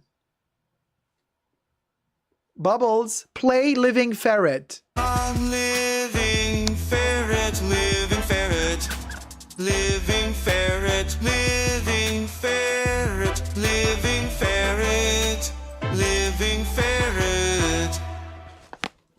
Baby Yoda is so excited that the Mandalorian is gay. Oh my God. Hold on, you guys. I'm looking at Pedro Almodovar and his boy toys with Ethan Hawke.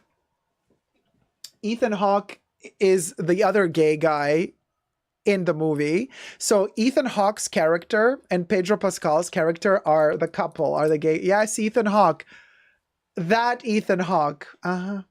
And then there's a bunch of like hookers. Allegedly. I'm just looking at the photo, but the photo is copywritten, so I can't show it to you. But it's Pedro Almodovar with 5 men beside him. One of them is Ethan Hawke, and the other guys are showing cleavage, and they're all muscly, and they all look like, you know, go-go dancers. Yeah, just Google Cannes photo call Pedro Almodovar. Way of Life. That's the name of his movie. Way of Life.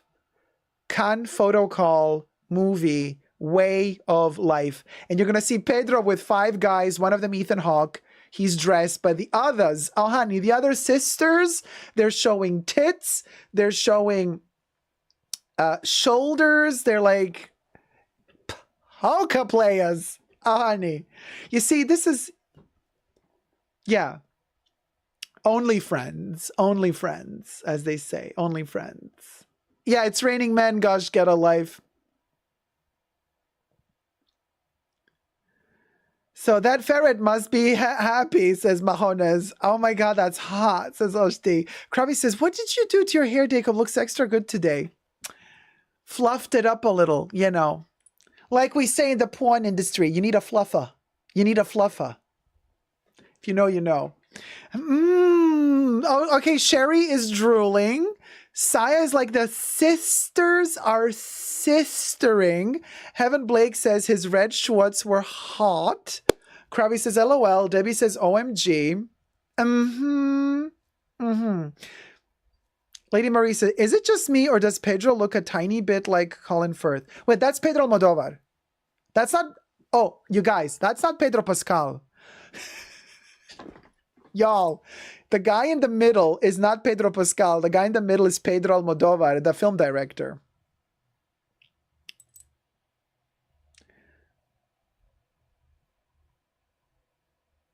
Yes, Jesus. He tried to tease him, but he just pissed it off, the hair.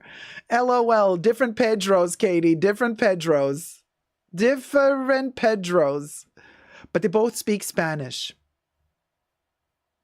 Yeah. Lily's many too many Spanish Peters. Exactly. Yeah. Luis Protasio is like laughing like, yeah, the different Pedros. Listen. Before we go, oh my God, Jesus, I'm not even going to read that. I know. IYKYK. Let me take a sip of shame in your name, Jesus. All right. We're going to do the Quiet Luxury Vogue thing, right? But before we do it, I just want to share with you a little special treat and a little bit of news. First of all, the vintage bug has bit me yet again. I'm not saying I'm going back to 2017 when I announced I will be buying for an entire year just used and vintage. No, but the vintage bug has bit me big time. So expect some very special reveals coming up soon on my channel during the live streams. Now, I'm not going to be shooting separate videos for these beautiful vintage items because right now, the way that my algorithm is set up on YouTube, it would not work for my channel. Like nobody would watch those videos. Sad, but that's how the algorithm is. So that doesn't matter though, because we can show these pieces and talk about the vintage in the live streams. So my vintage finds and my little excursions into the history of fashion, certain brands that I love a lot, is going to happen in the live streams. So we're still going to be filming in the live streams, you know, all the topics, the topical topics, the important topics that then make it finally to my YouTube channel as separate videos. We're going to be filming those, of course, as usual. But then sprinkled in between are going to be topics that are not going to make it as a separate video later on, but they're going to remain visible for you guys within the live streams, which is kind of cool because it gives you kind of a reason to rewatch the live streams again, because there's a lot of hidden nuggets and Easter eggs in the live streams and they're not going to be in the main videos. But I'm going to slowly start kind of showing a little bit more of those vintage pieces that I'm kind of obsessing over. And we can see if interest grows. You know what I mean? Like if in the live streams, more and more people like keep coming to the live stream saying, oh my God, I'm coming here because today I want to see like what new vintage piece we're going to be talking about. We see how it goes, you know, how it grows. If there's enough interest, maybe we can also start making separate segments just for that to post to YouTube. But otherwise, we can still enjoy a little bit of vintage fun together in the live streams, right? And so the Easter egg I dropped in my thumbnail for this live stream was a particular bag, one of the loves of my life. It's a vintage one from 1997. Y'all, 1997. Fall, winter 1997 or fall, winter 1998. I think it's fall, winter 1997. Dolce & Gabbana.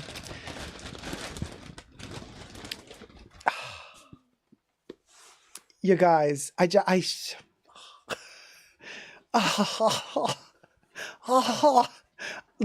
okay, can we talk just for a second here?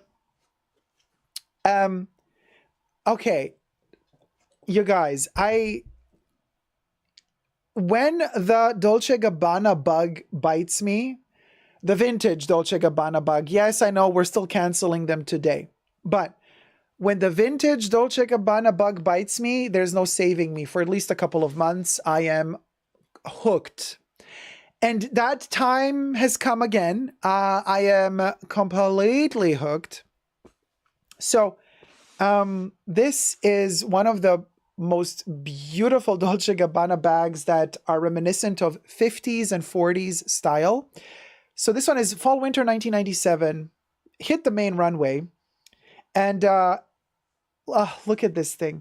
So it has this little metal clasp. You open it like this.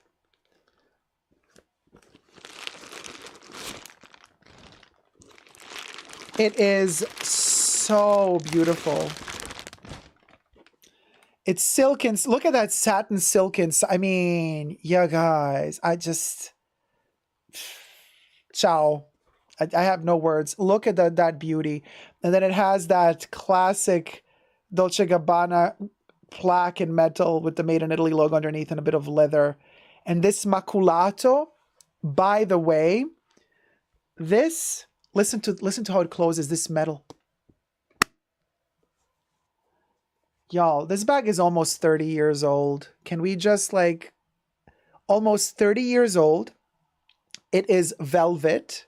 Cotton and silk velvet. It is the most soft and plush material. The fact that this metal did not oxidize, the fact that this metal is still so beautifully shiny and pristine is just a testament to the quality they once used to have. Look at this thing. They've padded the top of the bag. It's actually soft. And then it has this little plissé going on right here.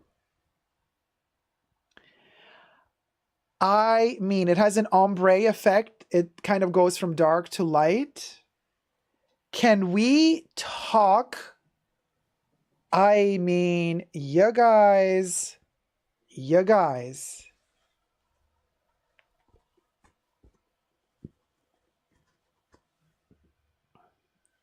It is soft.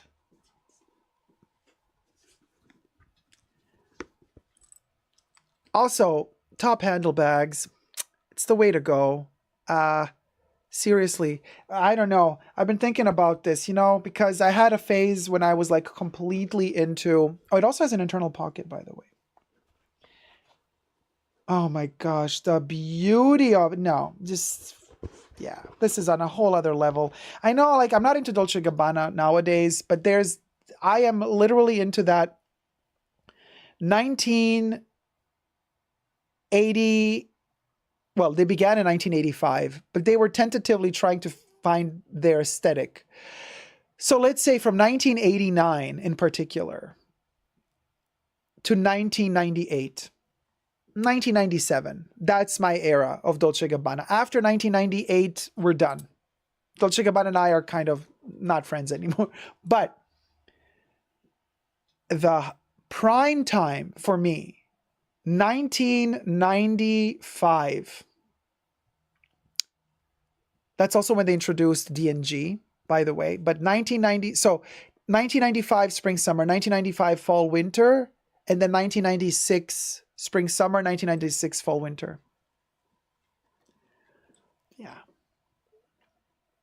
It's forever going to be my guilty pleasure. Like, nobody really cares for that era. I mean, they've done their best stuff in that era, but nobody really cares so much about that era. For me, when I see something from Dolce & Gabbana from those collections, it is literally my guilty pleasure. Like, guilty. Yeah, totally. Monica Bellucci, they made her. I mean, you know, she ran the runway for Dolce & Gabbana. She was the first model to model Dolce & Gabbana's perfume, Pour Homme, you know. She was also doing the Pour Femme, which is just called Dolce & Gabbana, but she also did Pour Homme. But, yeah. Those were the days. Like, it's my guilty pleasure. I know people like don't like Dolce & Gabbana nowadays, and they are really tacky nowadays. I really don't care for what they do nowadays, but it's forever going to be my guilty pleasure. Gosh, this bag.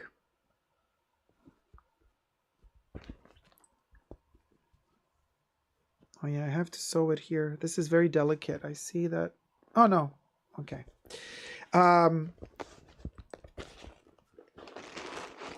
Yeah. And especially nobody does bags like this. Nobody. They are so old-fashioned and old school. Like, you have to know what you're doing to make like these Italian, Sicilian 40s, 50s looking bags. I mean, anyway, I digress. That was my vintage moment. I've had this in my collection since several years. So obviously this is not a new addition to my collection. But stay tuned because new additions are coming. I've been into crossbody bags a lot.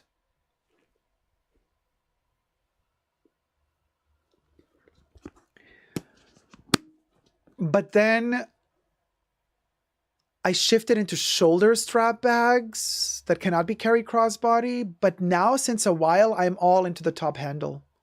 It can be a bit longer top handle like this. So it's like very easy to, this is such a Dolce & Gabbana moment when their models wear their bags like, I can't. It is, oh my gosh. I just see Anna Magnani, my favorite actress of all time.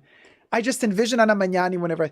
Anyway, you guys, I can't tell you how much of a guilty pleasure this is for me. So, bear with me. We're going on a Dolce & Gabbana vintage journey. Anyway, okay. So,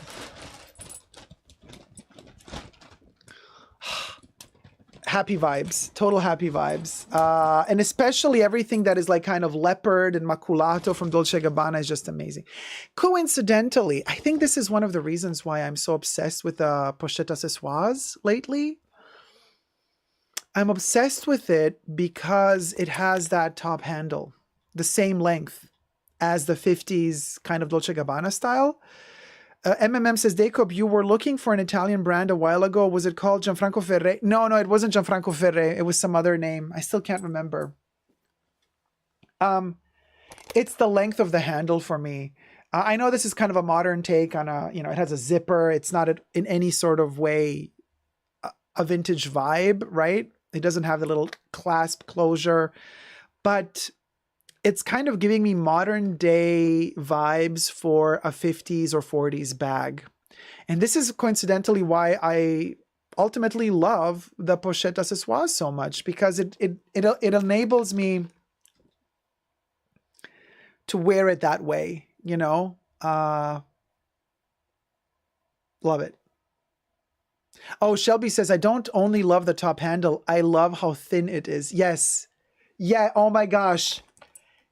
Yes, you know. And they also have sometimes these like clasp bags with a tiny, thin little chain handle, like super, super tiny. And you're holding it and you have the feeling that the bag is floating in midair because the handle is so tiny, you barely see it. And as the bag kind of, waves back and forth as you're walking down the runway, I mean, on the fashion show, when you look at their bags from those years, it's as if those little bags are floating in midair. Oh my gosh, to die for. Done. Leanne says, my Dolce bag has a handle that length too. Isn't it amazing? Those are the lengths. I think that's like the perfect length. It can be a little bit shorter, even if you want, like, it can be up to here as well, but yeah. Coincidentally, one of the reasons I'm kind of, you know, like, Birkin, here we come, because I want that handle. The handle is getting to me. It's getting to me. The handle is getting to me. So reminder also to use the code to get Art Lovers Unite merch. Let me blend it. Or YT Shopping 25 is the coupon code. Mahones is asking, Dacob, have you ever tried an antique bag? I have tried several antique bags, but like, how antique are we talking? Like hundreds of years old? I have hundreds of years old. I've never held in my hand. I've seen in museums. But I haven't owned a bag that is like 100 years old. No. But I have had in my hands bags that are very, very old, but not hundreds of years old. Yeah, my FOMO Birkin. So YouTube Shopping 25 is the coupon code. You can use the code WT Shopping 25 and save 25% only on superdacob.com, but also on artloversunite.com if you want Art Lovers Unite merch. Okay, let's do the Vogue topic. Okay, this is the Art Lovers Unite merch example, for example. The movie poster. The updated version of the movie poster with the 2 film festivals as well added. So, yeah, I miss Viv. She was so awesome. Special lady. So anyway, Dior has a new one that just came out called and the heart is covering the text bag, and it gives me all the granny bag feels. Love it. Yeah. Granny bag. I call it Anna Magnani vibes because obviously we don't, you know, age discriminate ever. Thank you, Barbara Shioka. Love this Art Lovers Unite shirt. Thank you so much. Yes, we will be getting to the East Coast for a screening. It's just going to take some time, you guys. I want that in playing cards. Oh, I hope they finally released the Vivian playing cards because it's been they've been teasing it for years now. Wait, hold on. Just forgot something. Y'all. Okay. All right. Now let's do the next little fun segment here. Okay. Oh my gosh, hold on. Let me just flip my pillow here. Ah! Okay. All right. So.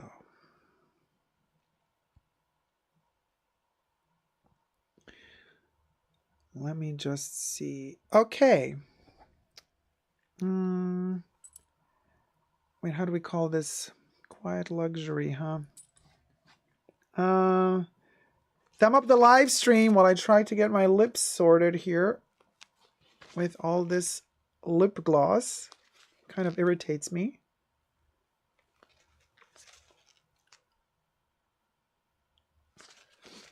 Lady Marie says, I hate how I have to take care of expensive bags when I own them. I just like watching others with them.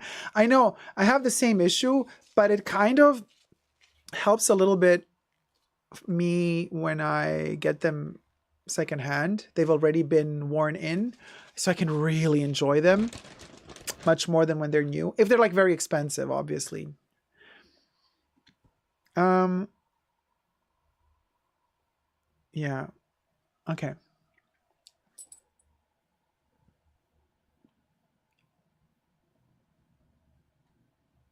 Are you interested in knowing what Vogue declares as the law of the land in terms of what is quiet luxury and Vogue's picks for quiet luxury? Items, products, clothing? Then you've come to the right place because we're going to go through Vogue's list of quiet luxury items and Will we agree with them or will we disagree with them? Well, that's up to you because we're going to talk about it together. Now, first, subscribe to my channel if you haven't already. Here on the tubes, you can push the join button next to the subscription button, become a member today and gain access to extra perks. You can also join me on Patreon, Super Dacob, all spelled together there as well for extra perks. Thank you to my members and patrons who have already pledged.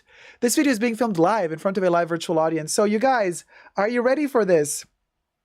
Heaven Blake says in the chats, yes, do tell. What did Anna Winters say? Dacob, where do you do vintage shopping? Why did I read that comment? It has nothing to do with it. Okay, so cut. My brain is not working. We have to do this again. Yeah, just stop. Yeah.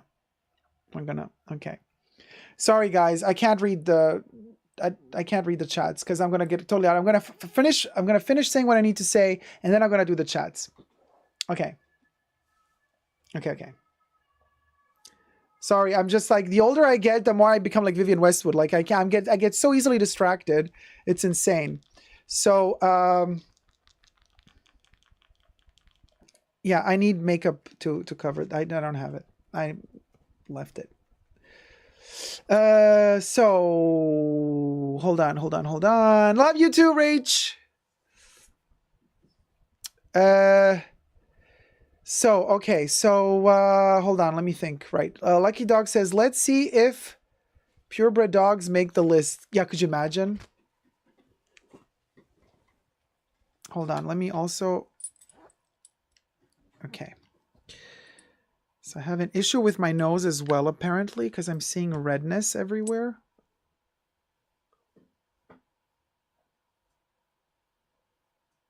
Let me just retouch the makeup. Oh, okay. Hold on, you guys.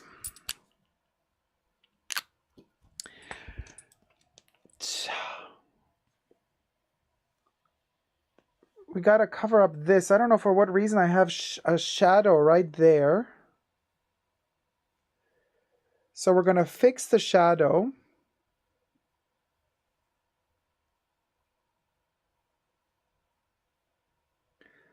And we're going to kind of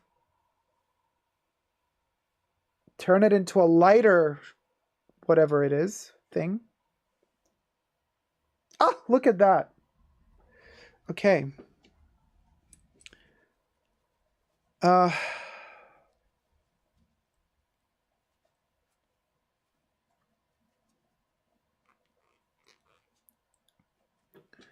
hold on, you guys. Let me just powder now the makeup because it's creamy. I need it to dry.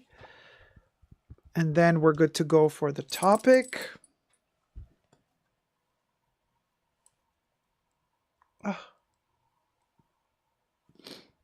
Okay. I don't know what that shadow was.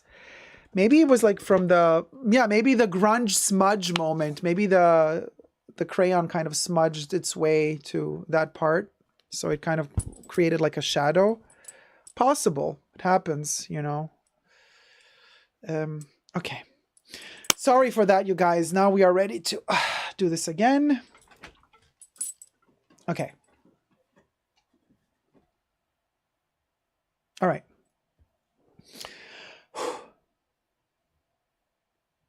Would you like to know what Vogue picked as the best quiet luxury pieces? I would like to know. Well, we're going to do that now together in this video. And most importantly, do we agree with the choices that Vogue made for these quiet luxury pieces? Anna Wintour, darling, you know, it's not just you telling us what is the, you know, epitome of everything, the top of the top, but we, the people, also have a voice and we can also share our opinions. And now that social media is alive and thriving, guess what, you guys? There's way less gatekeeping going on.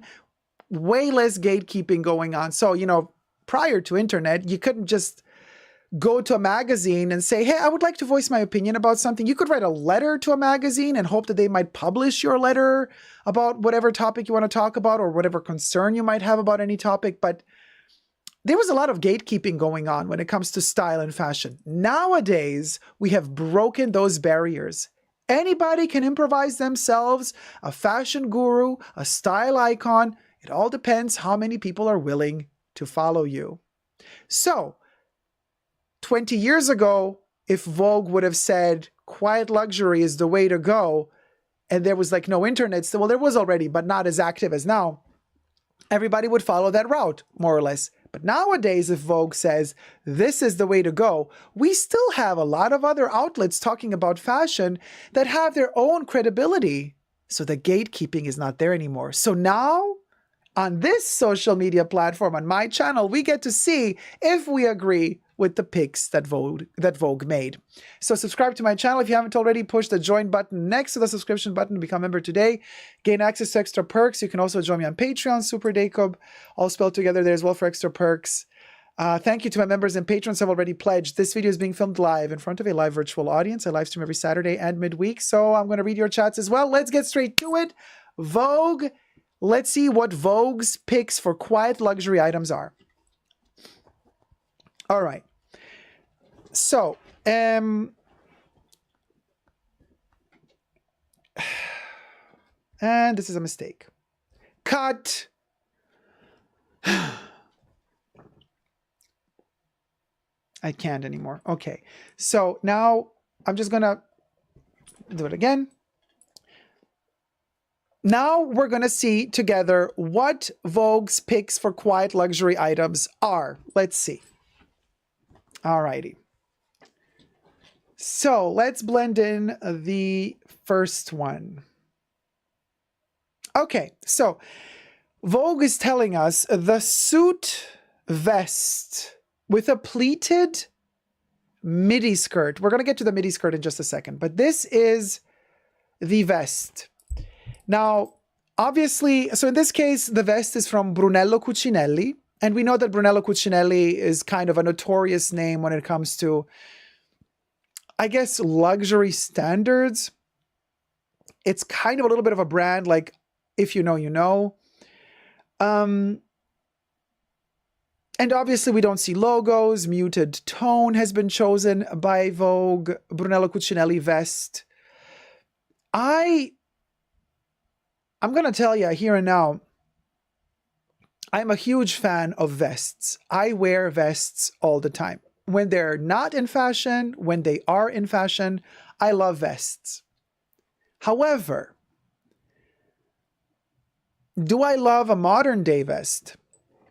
No. You see, I would recommend getting a vintage vest, because one of my favorite periods for vests have been the 90s, late 80s, early 90s. They have designed some of the best vests out there. And they also had, you know, Benetton. Oh my gosh, I have some amazing vintage vests from Benetton in linen, in cotton, even in wool. Dolce & Gabbana, best vests ever from the 90s. Like, you can do an amazing vest. It needn't have logos all over it. It can be vintage. So I'm just saying, plus vests are really, they cover up the body nicely. They can hide imperfections in a cool way as well. They kind of support you. I love a vest. I love a good vest. So I agree with Vogue on that. Brunello Cucinelli doesn't have to be in my case, but 90s vests are the way to go. Rachel says, yes, 90s vests, right? Just saying. Anyway, and now the pleated skirt is the second, right? No, sorry. Pleated midi skirt. Yeah. The pleated midi skirt. What do we think about that? So to pair with the vest. So the Vogue is saying, pardon me. Vogue is saying to pair the vest with a midi skirt. Pleated midi skirt.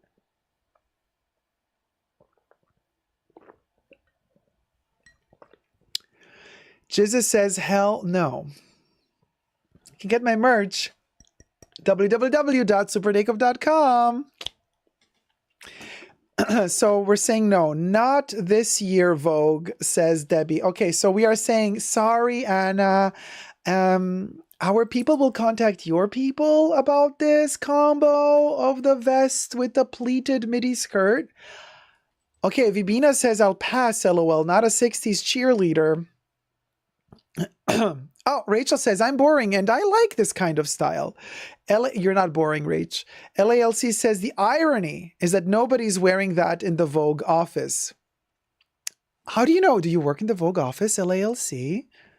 Do we have some intel? Would you like to share with us? Lucky Dog says, 2 kindergarten teacher for me. No offense to kindergarten teachers out there. Penny Lane asks, elegant?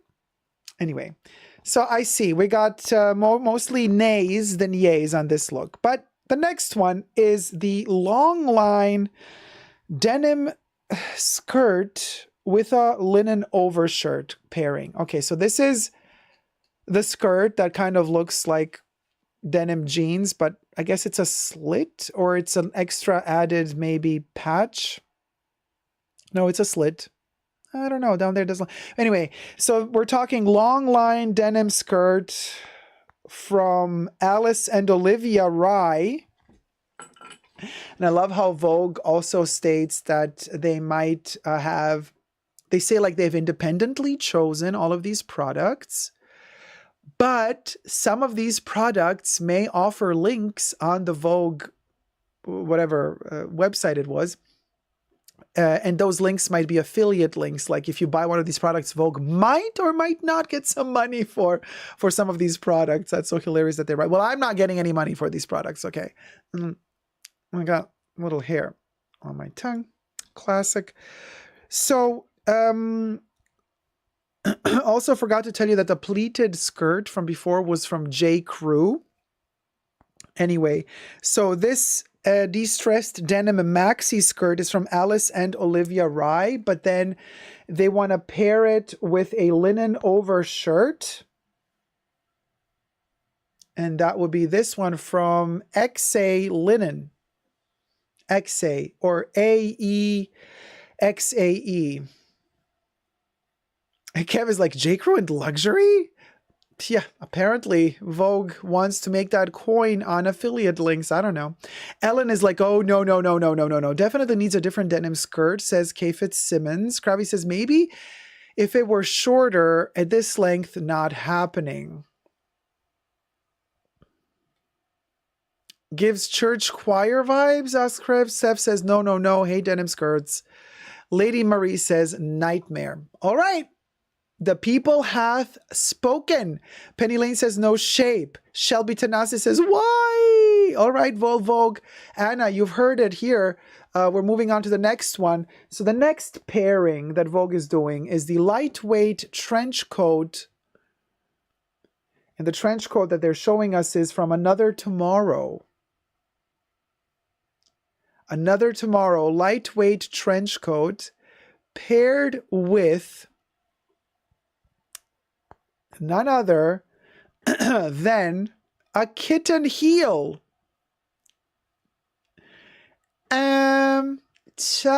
Anyway, so the kitten heel is from Totem. The cutout kitten heel. So there's a cutout right over there.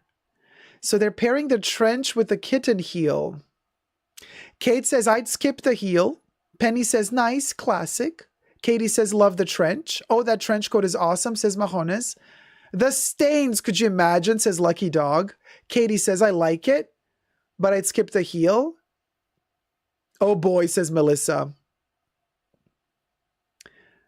Okay, that's an ugly kitten heel right there, says LALC. Kev says, I don't mind this pairing. Shelby says, nope to the shoe. Vibina is crying. Shantaya says, absolutely TF not. The trench is fab, says Heaven. Barbara says, ugly shoes. Blue Bannister says, what a terrible color for a coat. Cult says, yes to the trench, no to the heel. Miss Jelly says, it's giving pilgrim it's giving pilgrim vibes. And then Rachel right underneath says, classics. K. Fitzsimmons, are we doing rain or dry? Because those shoes aren't saying rain to me. Ellen says, love the trench coat. I mean, you guys, the next pairing is the power shirt. And the power shirt is by Bottega Veneta. the Bottega Veneta power shirt for $2,100.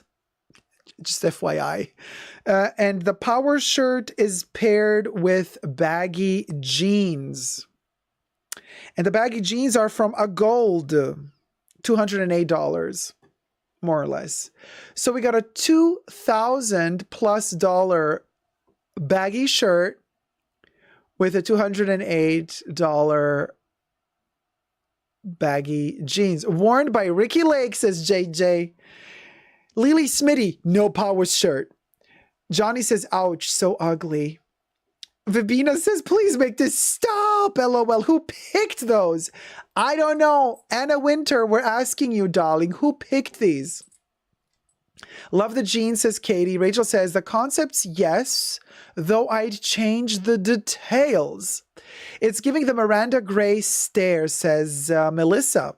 Very Gen Z, says Katie. Mahona says, what power? No power. The jeans are fun, says Shelby. K. Fitzsimmons, that is not one shirt. That is two shirts. Just buy two shirts if you must. Melissa says, mom jeans. Lucky Dog says, absolutely not. Lady Marie says, gosh, it gets worse. Overweight hip auntie vibe, says Jizzas. Blue Bannisters, OMG, it's the shirt. It's giving English teacher. Heaven Blake says, I don't like those jeans at all. Kev says, nothing is saying luxury so far. And LALC says, I'm sad. No Chanel $4,000 Métier d'Art t-shirts, LOL. JJ says, this lady rocks out to Sarah McLachlan. The power shirt. The polka players. All right, then. Very expensive. The next combination that Vogue is giving us is the It bag. Hey, they're saying this is the It bag, okay? It's the Demelier, New York, grained leather shoulder bag for $456 approximately. Demelier. And they're pairing the It bag. So Vogue is telling us the Demelier is the It bag. Rachel is like, It bag? That bag? Oshidi says, hell no on the bag. Katie is laughing. Lady Marie's like, I mean, Debbie is saying, yuck. Shirley's saying, oh no. Tina is like, what? Rachel is like, It bag, the bag. Kev says, Michael Kors. Mahonas is like, luxury is so quiet, you can't distinguish between the fast fashion. Well, they're pairing the It bag with a daytime dress. The daytime dress is by Bear Park. $520 more or less. I mean, it's a white dress. It's a simple white dress. You know, it's cute. I have nothing against a white dress like this. Seriously. And with that kind of like, you know, honey colored, like neutral toned bag. Sure. Why not? Right? Yeah, Rachel, it's a classic cut. Oh, Luciana says, I can't see the dress. Shelby's like, where is it? Lady Marie, yeah, I can't see it. You have to, Lady Marie says, oh, we the people are pissed off, honey. Lily Smitty says, we are seeing Vogue sponsors or fashion.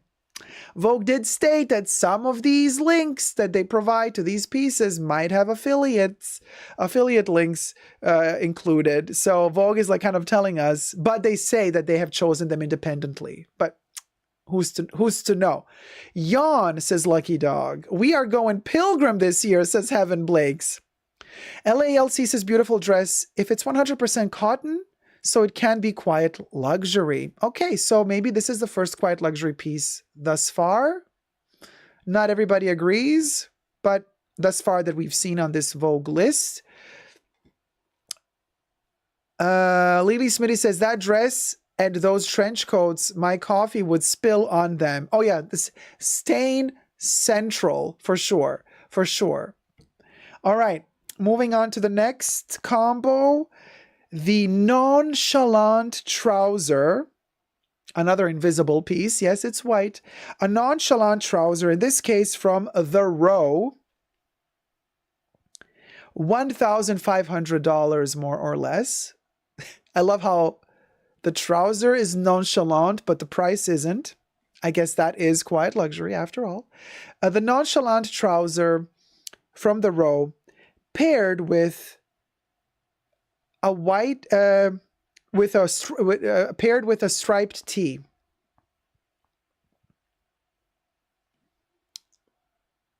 And the striped tee is from Ralph Lauren collection. The Ralph Lauren purple label for $195.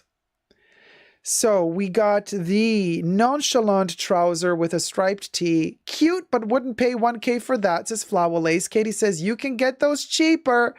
Gage Taylor says, LOL, I don't know if anyone can fit their waist in that. Oh, yeah, it looks like a little bit like Jean-Paul Gaultier says, Oshidi. Gosh, Get a Life says, given H&M vibes. Lucky Dog says, Sailor Realness. Heaven Blake says, I like. Mahona says, I was always the student that never asked about anything. That's the vibe this is giving. Oh my God, total pantomime or juggler vibe, says JJ. And Andy says, I have a striped tee from Land's End. Rachel says, sure, I'd pair with a different t-shirt. Debbie says, this is god-awful. The whole selection. Very East Coast, says Katie Brown. Barbara says, this tea Walmart special. Lady Marie says, oh my God, yes, old money, basic, rich, B vibe, honey. Cute, preppy mom vibe, says Krabby. Cult says designers are copying H&M at this point.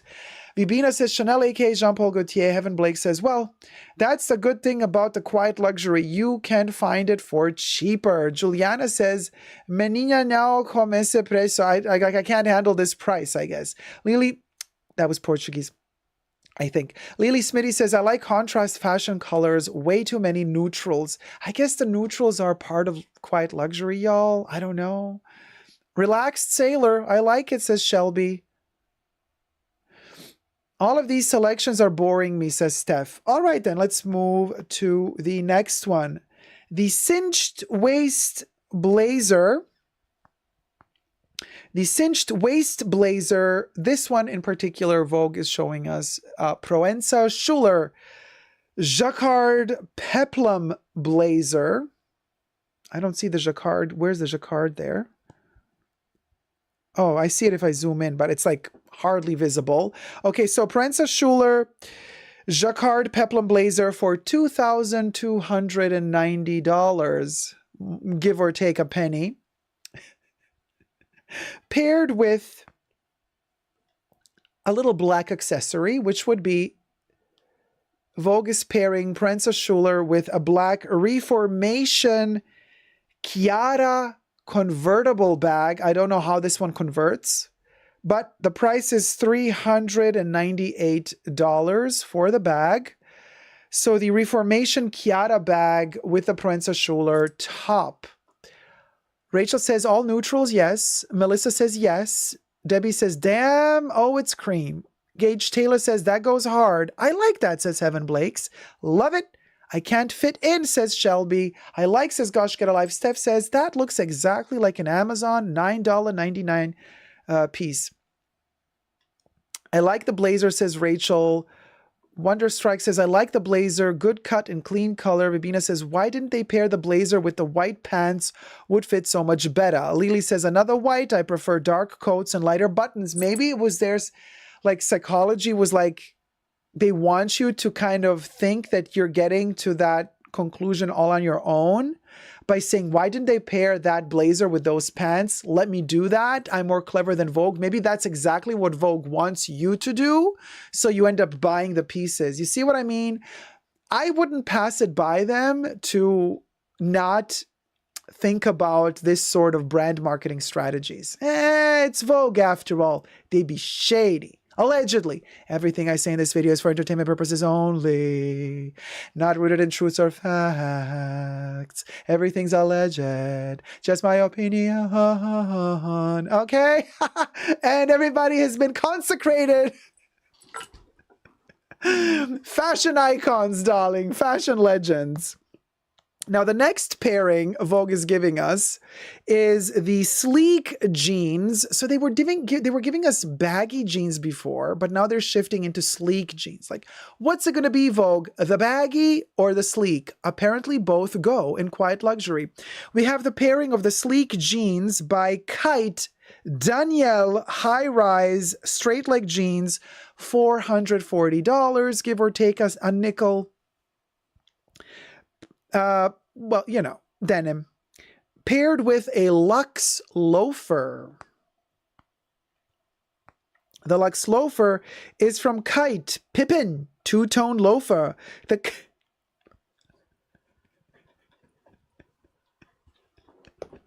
It's the Kite Pippin. It's the Pippin.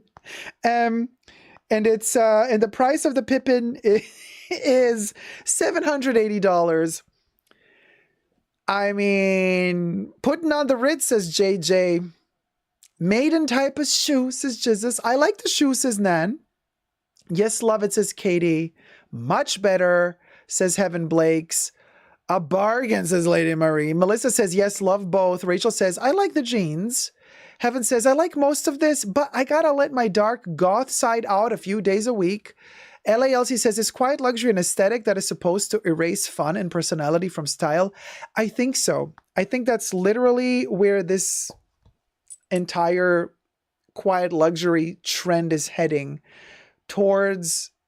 It's a really good point you made there. And I think it's heading towards a sort of a tabula rasa, which means like we cancel everything, all the style and all, you know, all the fun and fashion, whatever. And we start from zero. And we rebuild from that anew. We start building from there again. And I have the feeling that, you know, recession and all this stuff and economical issues and fears that we're having and spending less money and trying to buy safe stuff that's not going to go out of fashion really soon, so you can keep wearing this piece until it falls apart and not just until next season. I think all of that is also playing into this factor of, okay, let's go through this hardship and hard times so that we can come out on the other end of the tunnel with a fresh new desire for whimsical fashion. And I do believe Logomania will be back. And I do believe that the whimsical fashion and an innovation in fashion will be back. But I do also believe that it's going to take quite a bit of time before we get there again. Let me know your thoughts in the comment section down below. This has been the Vogue selection for quiet luxury. Do you agree with it? Do you disagree? What would you change? Let us know down below. Love you loads. Subscribe and thumb up the video. Yeah, Kev, that's it. Those were the 8 pairings, the 8 pair pairings. Ooh. What am I stepping on? Jesus Christ, it's all a mess. Okay. Honestly, this feels like a list you used to find in InStyle magazine or US Weekly. Vogue, let's lift it. Yeah, definitely. I mean, it's Vogue is not really delivering. Vibina says, well, that was disappointing, yet funny. Gage Taylor, have a good one, man. You too, bruh.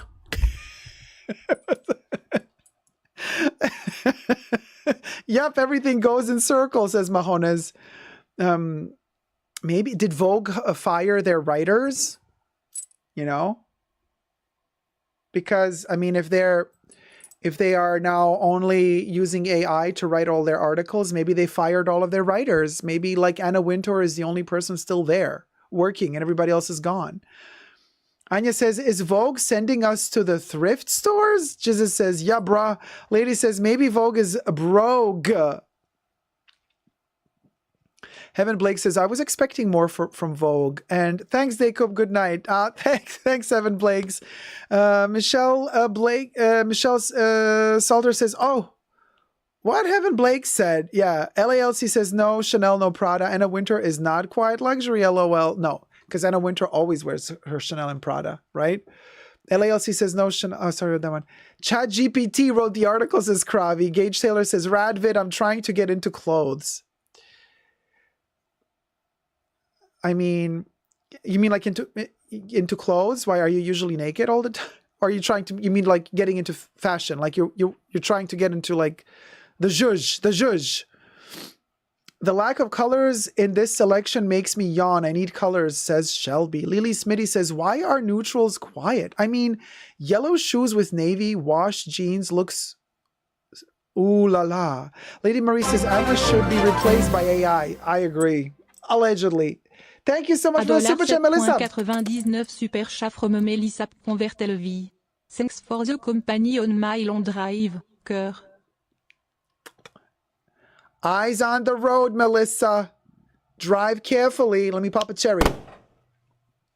Thank you so much, Melissa. Rachel says, I think the thing with quiet luxury is that the taste level has to be 10 out of 10 or it doesn't work at all. The details really show. Yes, makeup is fundamental as well for the quiet luxury vibe, and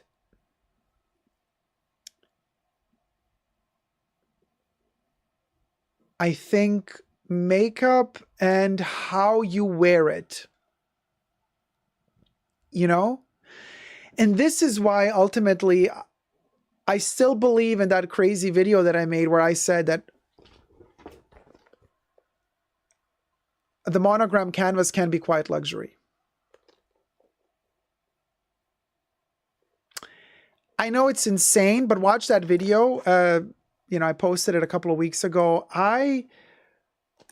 Because it's all about how you wear it, how you pair it. And then a lot of people said, oh, hell no. I'm like, the monogram is an exception. Just saying. The quietest of luxuries is to STFU, says Jesus. Kev says, but honestly, I don't think quiet luxury works for social media.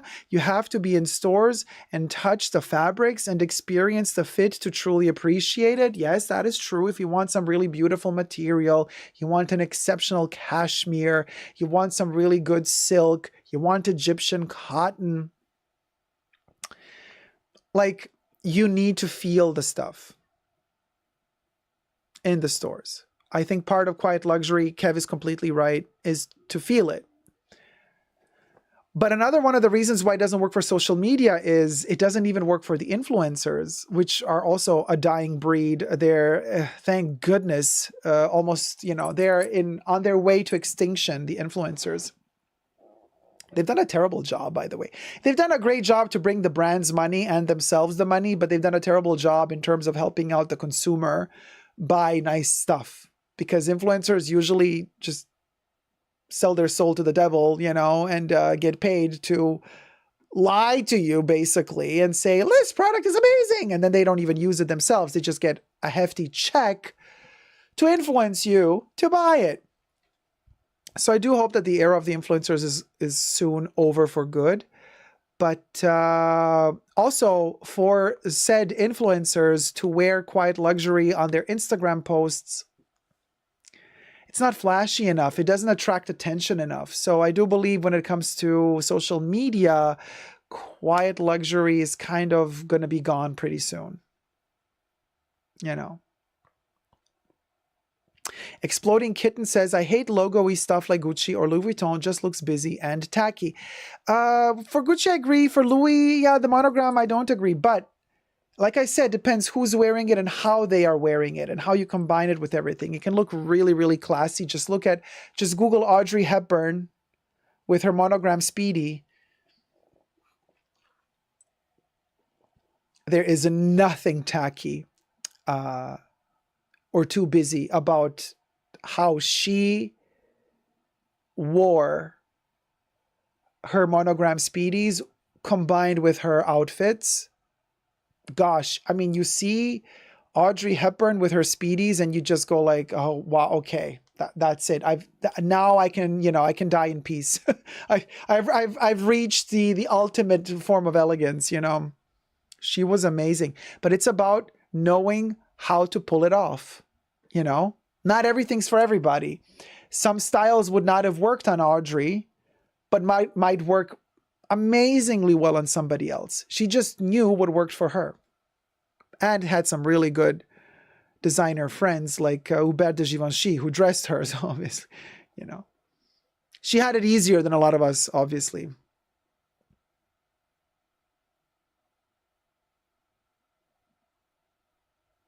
Lily Smitty says, can't wait for the car gen to fall off. I don't know what that means. Plain neutral. Quiet luxury subjective. For me, it doesn't equal plain and neutral. I agree with you. Monogram canvas can be quiet luxury indeed. Old money all have Louis Vuitton luggage sets. They wear brands they know and are used to. Exploding Kitten says, okay, no, it's going too fast. There is...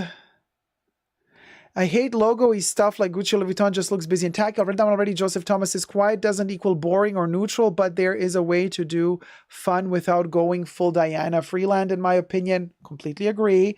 Wonderstruck, just curious, if you can only choose one item from Vivienne Westwood, what would you get?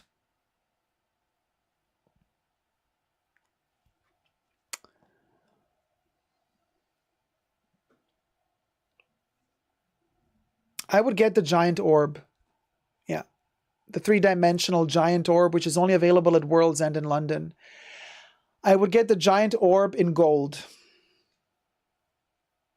Okay. Now the slow mode is on. Hold on, you guys. Can I scroll up again? I need to get all the way to the Vivian question. Okay. Quiet luxury can work as long as it is cut well.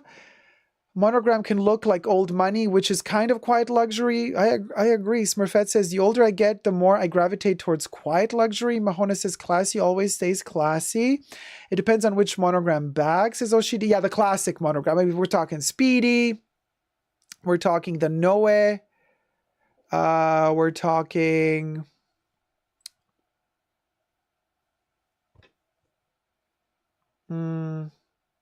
Alma. Those are the ones. And there is an expectation for quiet luxury to be neutral colors in its majority. There are forms I love. Yeah, I agree. Lady Marie says, lucky girl, oh my gosh. Flower lace. Louis monogram is such a classic. It would go for simple outfit if you just wear a simple combination. I agree. RN says she was really smart too, spoke like 5 languages. Audrey Hepburn, she was amazing. LALC says outside of social media in most circles, people don't wear logos. Buying expensive clothes can be perceived as superficial. So in real life, you might get a feeling of quality from what someone wears.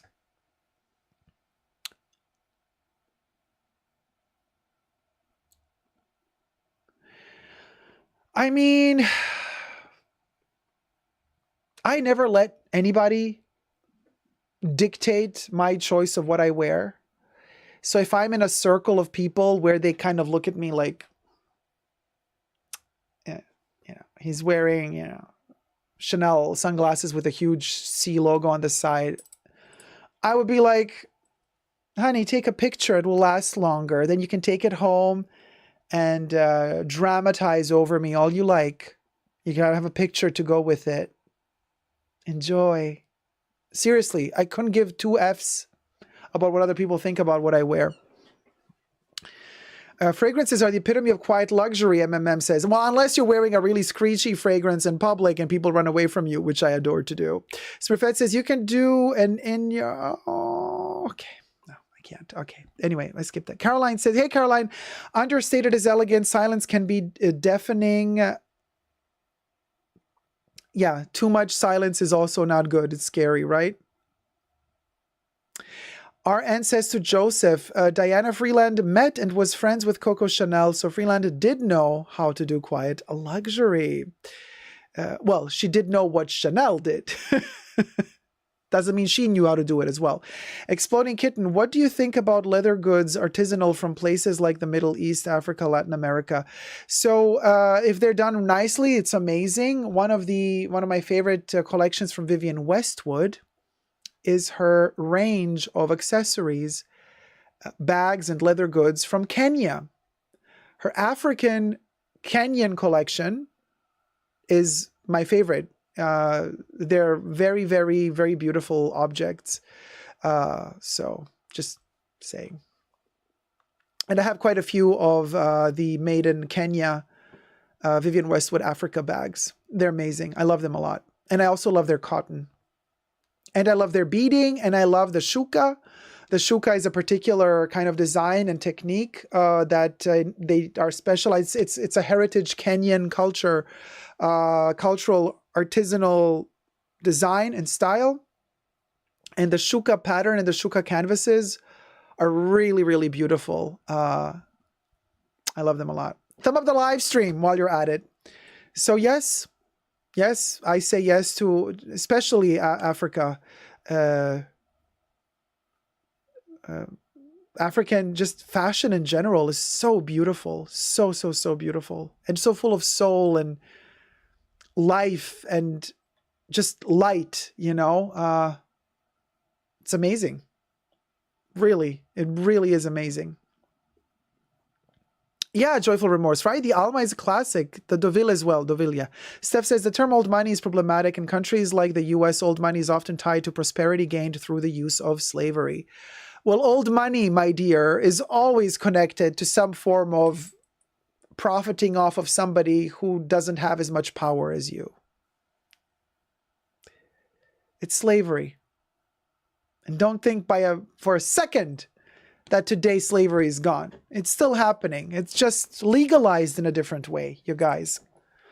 Joseph says, oh, I wasn't insulting Freeland, LOL. I love her, but I was using the example for a chaotic overall aesthetic. Jesus says, the world doesn't revolve around the US. Lady Marie says to Steph, so true. It's nothing aspirational to want to look like descendants of slave farmers. Right. But like I said, you know, slavery has existed way before America was even on the picture.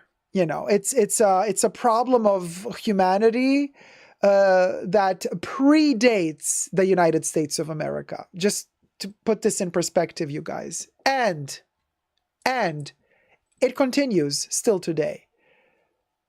So, you know. Ingrid says, quiet luxury just fit my lifestyle, but I use logos sometimes. I do me. I really don't care. Most of my friends are not into luxury fashion anyway. And MM says, I think not getting into gimmicky trends is quiet luxury.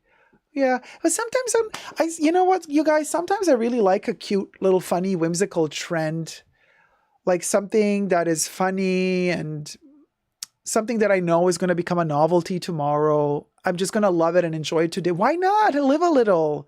It's like you're trying to eat healthy. And then every 2 weeks, you're like, you know what? Let me go to McDonald's and have a Big Mac and good old fries and a milkshake and a soda and a cookie and a donut, you know? You're not going to eat it every day, although I would love to. But it's like, it's that whimsical moment that gives you some joy, extra, you know? And that's how I see sometimes these whimsical fashion statement pieces that, yes, they're just going to be popular this season and then next season they're going to be cringe. But you know what? Again, I don't care. Like, they bring me joy. So even if they're not going to be in fashion next season, I don't care. I'll still wear them when I'm in the mood for it, you know? Yeah, gimmick or not, you should buy the things you want because you enjoy them. Exactly. Yes, Lady Marie, I am an escapist. Oh, we getting deep today. I mean, Lady Marie, we always go deep into Fashion Bunker. You best believe. Have you heard about Euphemia? She lives in Britain, but immigrated from Liberia with mom at 6 months old. She's a fashion designer. No, I have not. Thank you for letting me know about her. The styles in fashion in its vast majority are Eurocentric. Well, the capital of the fashion world in terms of business is Paris. They get to dictate a lot, whether we like it or not. What do you think about Acne Studios? Their stuff is very simple. Yes, very simple and quite expensive for what it is. Oh, hold on. Quite expensive for what it is. I like the Acne stores, like their boutiques and shops. I like the interior design and decoration for some of them. And I do like to go in and just look at how they set up all the clothing and how the furniture inside looks like. But I don't care for their clothes. I've never bought anything from them. So,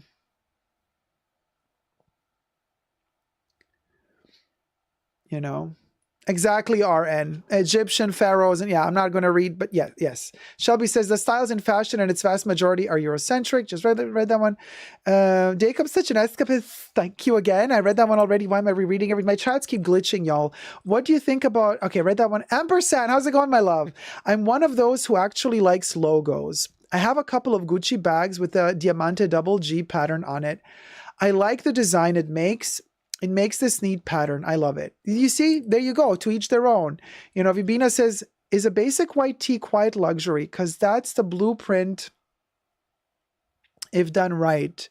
There isn't anything you can't pair with a white tee and jeans. I don't know if that's quiet luxury, but I can definitely tell you that that is something that I would maybe consider like a clean slate style basic. But by basic, I don't mean negative. I mean like it's something that always works and you can always build on top of that, but it works for our Occidental culture. What do I mean by that? Hold on. I pulled a hair.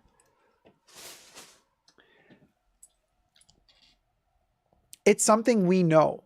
We know what denim jeans stands for. We know what a white t-shirt stands for. In another culture, that would not have the same meaning. Something else would be deemed the basic pillar on top of which you can build, right?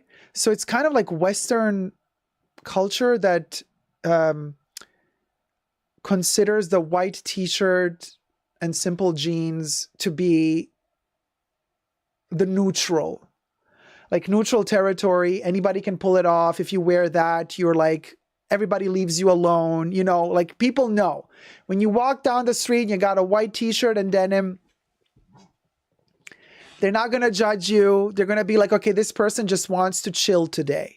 You know what I mean? Like this is a stylistic language code that you emanate when you go out and about in society, Western culture, and you're telling the people around you, hey, I'm just chill. I don't want any frills today. I'm not in a confrontational mood. I just want to chill today. And people will get it without you even having to talk. They see you dressed like that. Chill.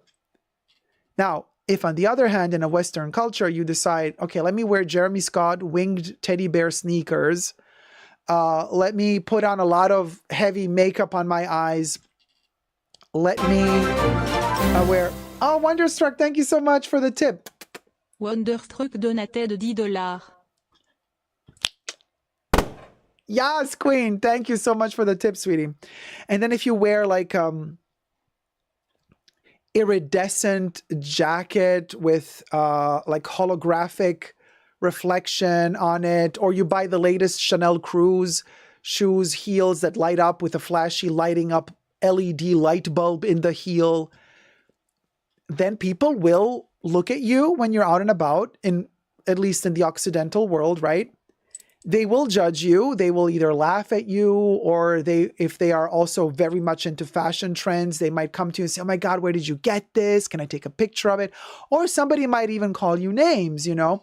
So there's always like this language that we speak, which is not just spoken with words, but it is also a code that we give off according to what we wear when we're out and about.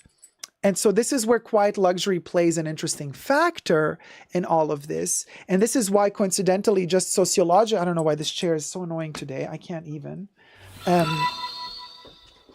Why coincidentally, quiet luxury is so interesting at this moment. It's because it gives off a signal to people around us, telling them that,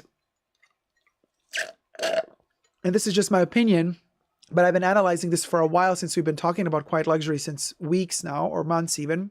I think it's connected to the pandemic, and not just the recession, but I think it's also connected to the pandemic because we've been through 3 years of total nervous breakdown, at least I have. And I've noticed when we came out of lockdown, people are really aggressive. Like people are just on another level. Like people are insane. People have become insane. Like people are like, they push you on the street, they shove you, it's like they go from 0 to 1,000 interior steam within like a nanosecond, and they get very aggressive and with words, but also physically. And I have the feeling that kind of to counter that, quiet luxury has become a thing. And also talking about like white t-shirt and just denim jeans. It's like trying to wear that in order to calm down the masses that are outside. The aggressive, nervous, stressed out people. So you're wearing something very neutral just to try to not poke at anybody who is already at the verge of a nervous breakdown. So I think it's out of necessity that quiet luxury is there, more out of psychological reasons than economical reasons, if we're really going to be honest. That's my thought process here. Of course, we can have all sorts of conversations about why we think quiet luxury is here or not, and it's interesting to make these videos. I mean, I know on my channel these videos do really very well, so I dig deeper into this topic and I deliver more and more thought processes about this topic with you guys, and I might have a different theory next week. But for now, like this week, my theory is that, or is this, that quiet luxury is partially having a resurgence now, because it's like we wear that code almost as if it were a cooler, like to cool down the heating masses, and they're heating with stress connected issues and just, being on the verge of a nervous breakdown and stuff like that. Blue Bannister says, I like that interpretation. Thank you. I know, Kev, I'm watching out for the carrot chair. Clothes have meaning. Yes, Blue Bannisters. Ollie says, okay, I'm back. Looks like I missed a lot, as per usual. Hey, Ollie. Creepy, says Lady Marie. Exploding kitten. People didn't get any more aggressive in Toronto. Torontonians are not particularly aggressive to begin with. Lucky you. Katie says people's emotional reactivity is out of control. Thank you. I've been saying this for years now. Like, we need something to help us cope and escape. That as well shall be, but that coping and escaping doesn't have to be while you're in public with others. You can cope and escape while you're in the privacy of your own home, and then you enjoy your colors and flashy stuff on your own, which is what I do with my special perfumes. Jose Segura, hey sweetie. Hi Dacob. I was told days ago by my Chanel sales associate there is a new Chance fragrance coming. They were told about it last month at a Chanel convention. Have you heard something about it? No. Oh, a new flanker? Yet another Chance flanker? Chanel should focus on bringing out the new Les Exclusives, finally. And they should also focus on finally bringing out a new perfume for men, because it's been a while. Now, having said that, I'll take anything they bring out, perfume-wise, because I love their perfumes. So if this is true, that there's a new Chance flanker coming out, I'm all for it. Looking forward to it. Because I love Eau Vive. I love Eau Tendre. So Eau Fraiche is okay too, but not one I gravitate towards too much. Basic Bag Lady says, my husband from bed, babe. Okay, wait, hold on. I got to scroll up again. I missed it.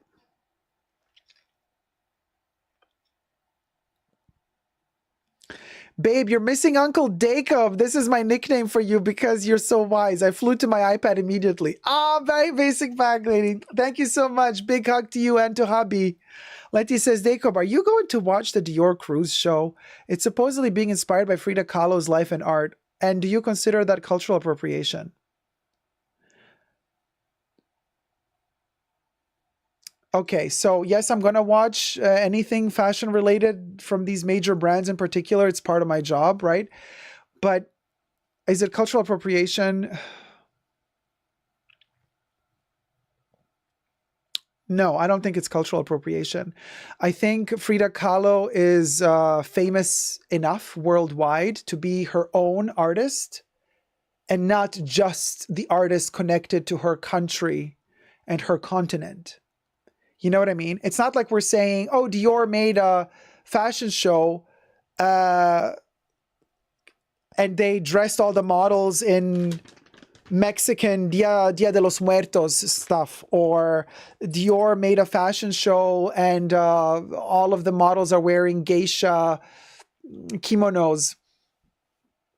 Like, this is different. This is literally making a show dedicated to one artist. And boy, what an artist. Frida Kahlo is world renowned. So that transcends. Yes, she has her culture. But because she's so famous, she transcends her culture and she becomes part of world culture. So I don't think it's cultural appropriation to get inspired by Frida Kahlo for a show. However, using her stuff, I don't know how far they're pushing it, but if you're using her things one-to-one, then you might have to pay the Frida Kahlo Association to be able to homage her and make money off of her, which LVMH that own Dior, they might be doing that. You know, they might be paying the Frida Kahlo Association money for this. Who knows what sort of collaboration they have going. You know what I mean? But I don't think that's cultural appropriation.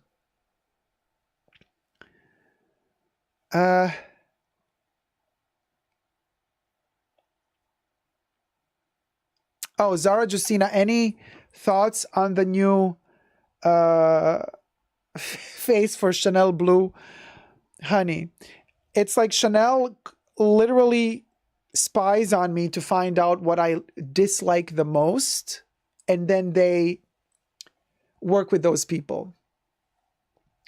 You know, I mean, seriously, like, you know, my thoughts on Chalamet. Chalamet, not. And I've had my issues with him for years now. And what do? They go and he's the new face of Blue. Blue, which is coincidentally like one of the Chanel perfumes I don't like for myself. I can like it on others, not for me. So I already don't like it. And then a person who I don't like is promoting the fragrance. I'm like, okay, I didn't like it, and even more reason not to like it for me. Chalamet, not, in my book. In your opinion, what are the quiet perfumes that match a quiet outfit? Check out my quiet luxury perfumes list, my dear Melissa. I have made an entire video dedicated to that topic on my Essentially Dacob perfume channel. While you're at it, go subscribe to that channel as well. It's all dedicated to perfumes. And yes, I have made a video on quiet luxury fragrances. Claudia MK says, I need more, like, top 10 quiet luxury perfumes. I need more color in my luxury options. I think of the cultures of West Africa and Southeast Asia, beautiful fabrics and also beautiful colors.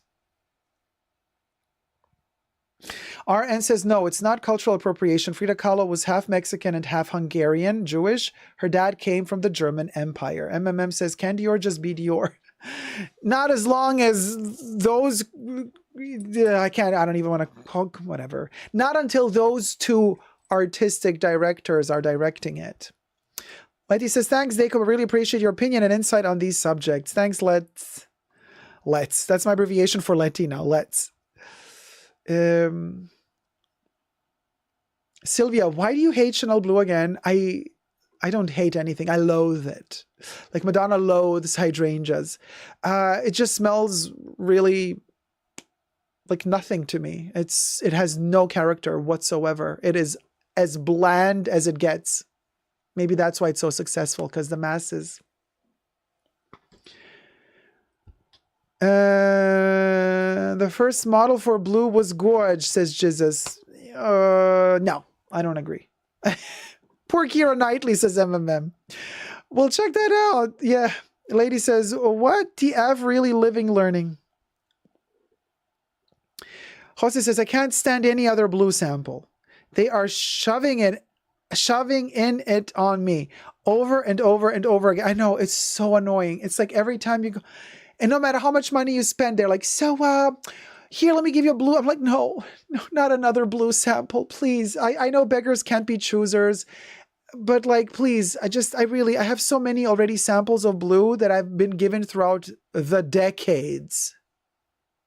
Decades. Blue has been around a minute. Like, I have blue samples. Just, please. You know, not to be ungrateful, but just give the blue sample to somebody who will appreciate it more than me.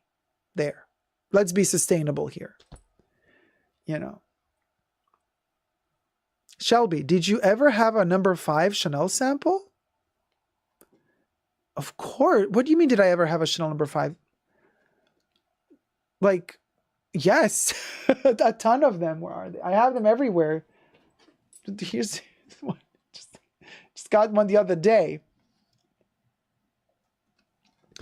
And here are some YouTube shopping links for Chanel number 5. Hit it, Bubbles.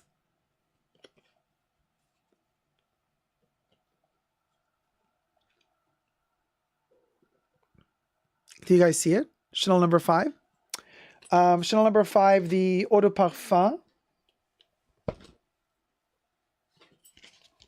I have another one here. And then I also have the little bottle somewhere. Where's the little miniature bottle? It's not here right now. I think I shifted it to the other room, but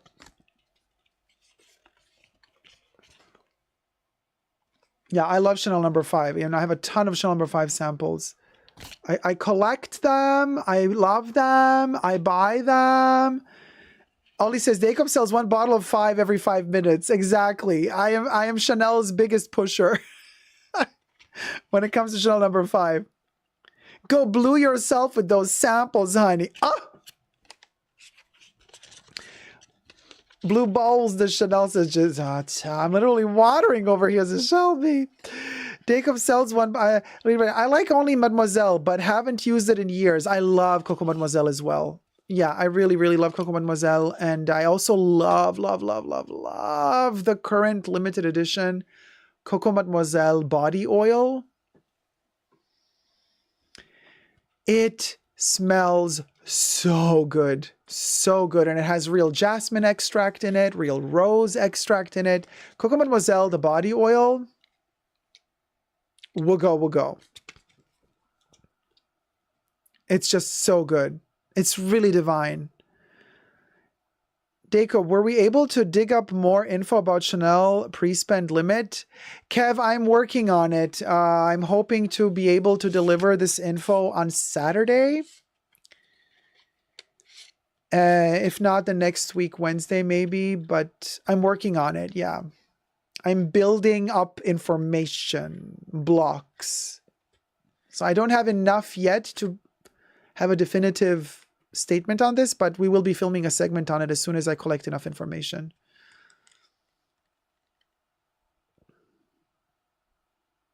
Caroline, no judgment, but I use blue in the toilet as an air freshener. Jose Segura, yeah, body oil, heaven. Yeah. Cult, I did a review of Mademoiselle.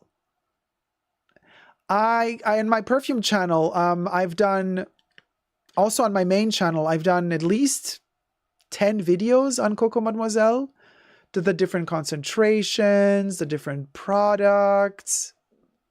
It's all on my channel already, babes. Just gotta look for it. Shikma says, oh my God, why do I have a Chanel perfume link on your screen to buy? Is it something new? Yes, Shikma! YouTube and Teespring, they contacted me and they said, we're trying out something new and we've chosen your channel if you want to test run this new system where when I talk about something I like and that I have, I can link it on my screen and you can get to see it. And then you can like click on the link and you can buy the product. So thank you, YouTube. Yeah, it's new. I'm glad you noticed, Shikma. Yeah, so we were talking about Chanel number 5 and then I kind of like said, yes, you can get Chanel number 5. I love it. Oh, Shelby, I don't know how they pay. Well, they will pay something. Like, I guess if you buy the perfume, then a couple of cents probably go to me, not dollars, not full dollars. I think we're in the cents region. And then also YouTube probably takes a cut because YouTube provided the link. You know what I mean? But it doesn't cost you anything more. You're paying the regular price. Samples in every hand, baby. I never say no to a Chanel No. 5 sample. Like, they never get old with me. Never, never, never. I love Chanel samples. Always have, always will. Always have and always will. I am sample rich, loving it. Yeah, yes, yes. Oh, you can also get the merch for a limited time only with a YT Shopping 25 coupon code. You can save 25% off my merch, the glasses, the t-shirts, the notebooks, the stickers, the blankets, the backpacks, the pouches. So, yeah. Ollie says, Dacob, the No. 5 link overlaps your tip scan. Yeah, and also now my merch overlaps the tip scan. We are overlappers, just like Vogue. When they put on a cover 50 different things. The skincare samples, though, Happy Chemicals. I love Chanel creams. And even though I know that they are, you know, some of them are not maybe the best for your skin, I don't care. I still love them and I use them. Cha, did I just like mess up my own makeup? Yes, I did. Okay. Great. All right, let me just, the makeup palette just like completely, okay. I'm playing with this thing. I keep opening and closing it. And then I notice like, why am I doing this? I'm just like scratching the surface of the palette. So I was like, oh my God, I got to stop doing this.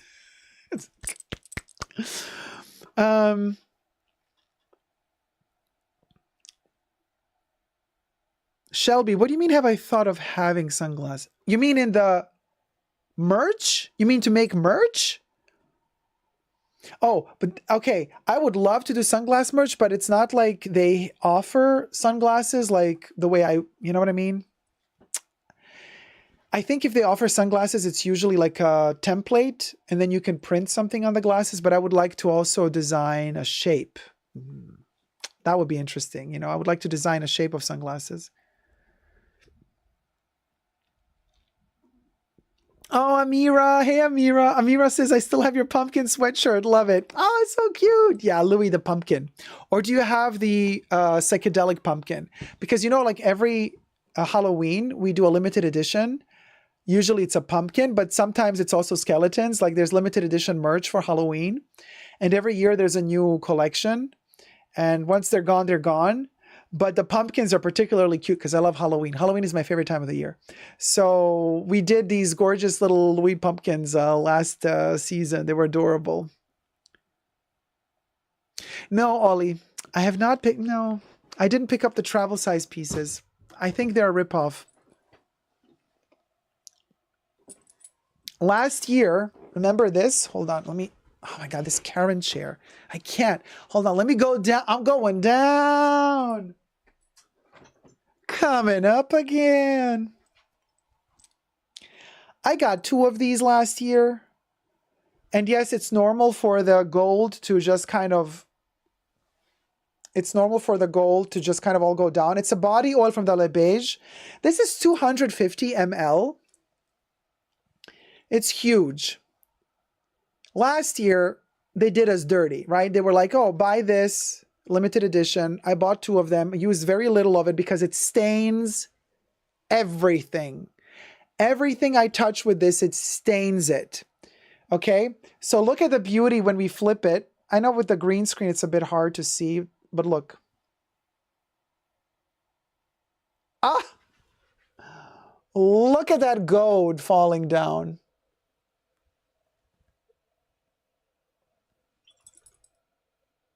Ooh, isn't this awesome?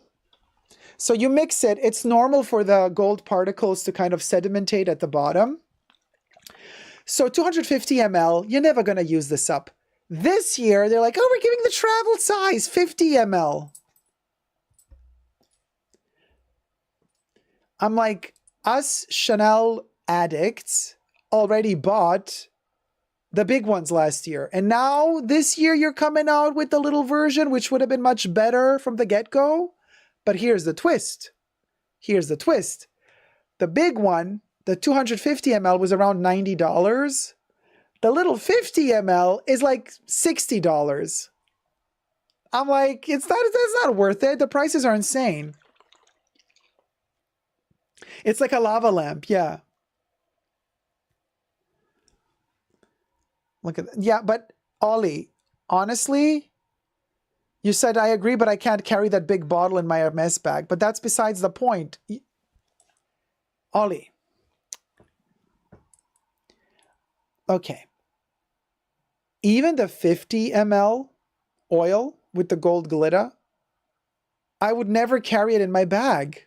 Never. I would never carry an oil in my bag. If that shit spills, you can bid your Hermes adieu. So the 50 ml is if you're traveling to some holiday resort and you're, in the sun, and then you put this oil after you're in the sun so you glisten like you're freshly bronzed. So you're taking the smaller bottle with you so this ginormous thing doesn't weigh your luggage down. That's why you get the 50 ml version. But the oil, I wouldn't take this oil with me every day on the town. What for? Now, the other miniatures, they call them travels because they're meant for travel, right?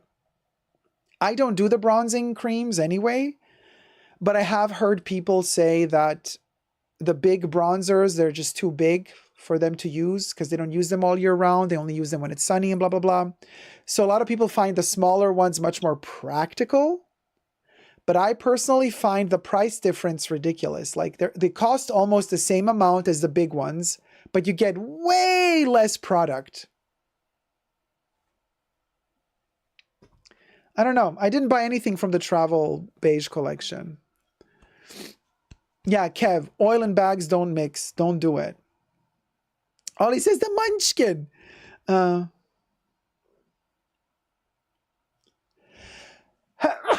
pardon me. Bless you. Thank you. Yeah, it's a gorgeous gold. So I like playing with this. I kind of like to flip it. It smells divine.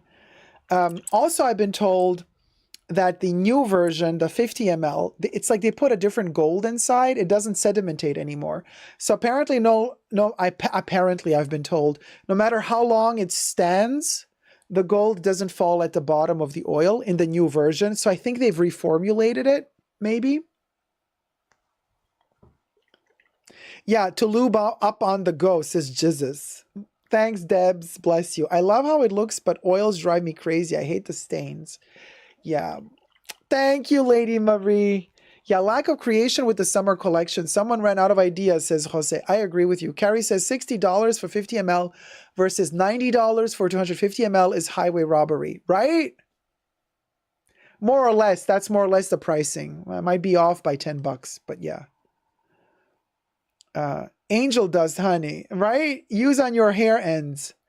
Yes, they do say to put this on the tips of your hair. Well, actually it says face, body, and hair. They also say to put this on your face to create highlighter. Okay, let's do it. We're towards the end of the live stream anyway. Might as well mess my makeup up. I have my baby wipes here. Let's try this out. I'm gonna take my ring off because we'll go. And I'm going to take my bracelet off because I don't want to stain. I don't want to stain that. Hey, safe is safe. All right. So we're going to do this together. I'm going to. Thanks, Gosh, get a life. Careful not to stain your shirt. It's already gold. Look, when I do this, you're like, Dacob, you have no. Where's the oil? Where did it go? Oh wait, no wait. The lid has to go into the black part of the shirt there. You're like, where's the bottle? Where did it go? Where did it go? Where did it go? You're like, oh, there it is. No, where did it go? Magic. But anyway, so let me I know. Look, it's stuff like this that really entertains me.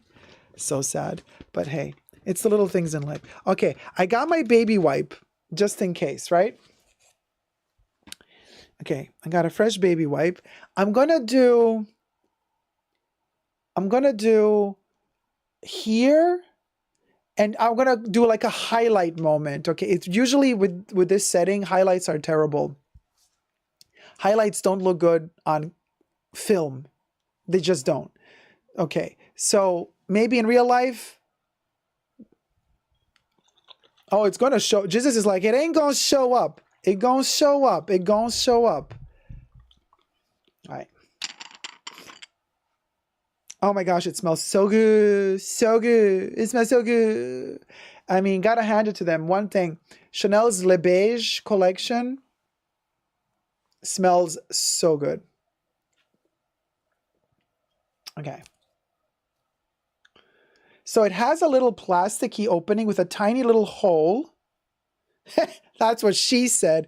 No, no, it's not a gaping hole. It's a tiny little hole right there.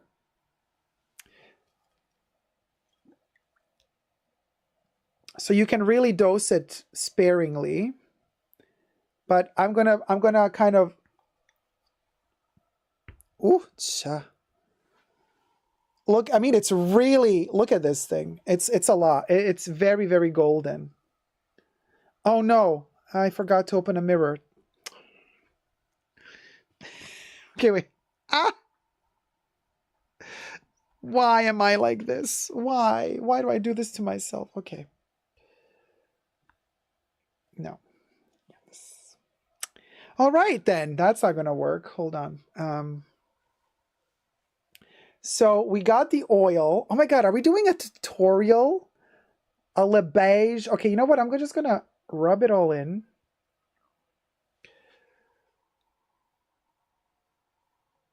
Okay, now you see it?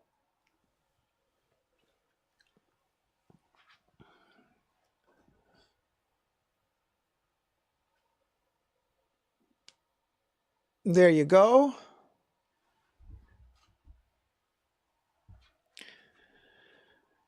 How do I hold this? Okay.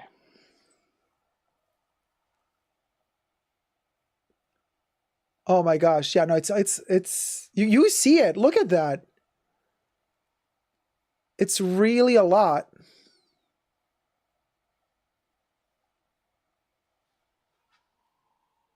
Look how it glistens immediately. Yeah, it looks like movie popcorn butter. Ollie.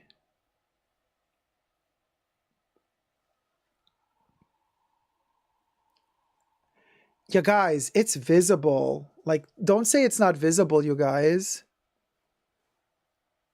I mean, let's be honest here. It's visible.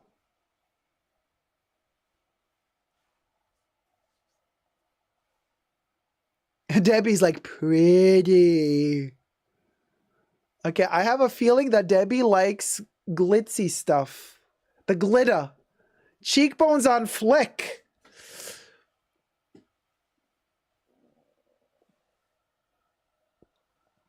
Look at that. You really see it, but it does give you kind of... It looks like the makeup is not perfect there. It gives you imperfections, you know. That's because... Now we're going to put it up here as well. That's because on camera, oil... You know, when you shoot movies, you always have makeup team that is always ready to tab you down to get all the oil off of your face. So adding oil for filming is like literally something nobody would ever do on film. Unless you're not like doing some weird scene where you need to be all oiled up. But that's a different kind of film.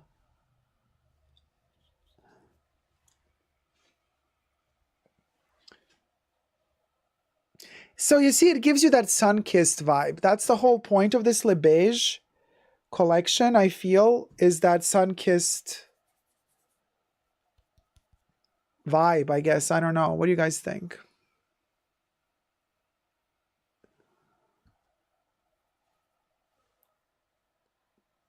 There you go. Sylvia says, wonder what it tastes like. I'm not going to eat it. I'll leave that to you if you want. Looks good on the eye bone, says Ollie. Well, I mean, yeah, I think the green screen is making it look yellow. No. It's yellow. It's literally, it's like a gold yellow. It's liquid gold. I mean, I see it on myself as well. This is how it looks like. Movies with fluffas and Spanish pitas. Yes, exactly. If you know, you know. Yeah, beige gold, exactly. I wear oils on my skin and face when I am on a resort, beach, holiday, or tropical environment. It's glowy, fresh, and chic. It looks like bronzer on you. Yes, that's the idea, Jesus. It is an illuminating oil face and face, body, hair. It's like a bronzer, and it was created last year for summer.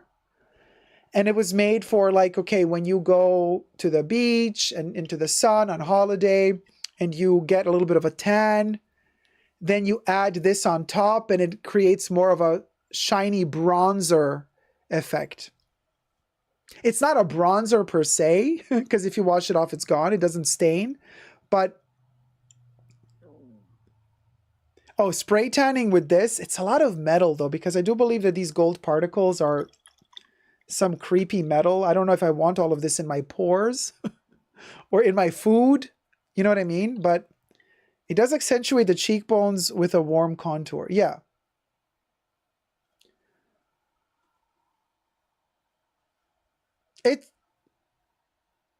I don't know. It looks a bit dirty to me on camera because it's not even. So it has that, it looks like a stain.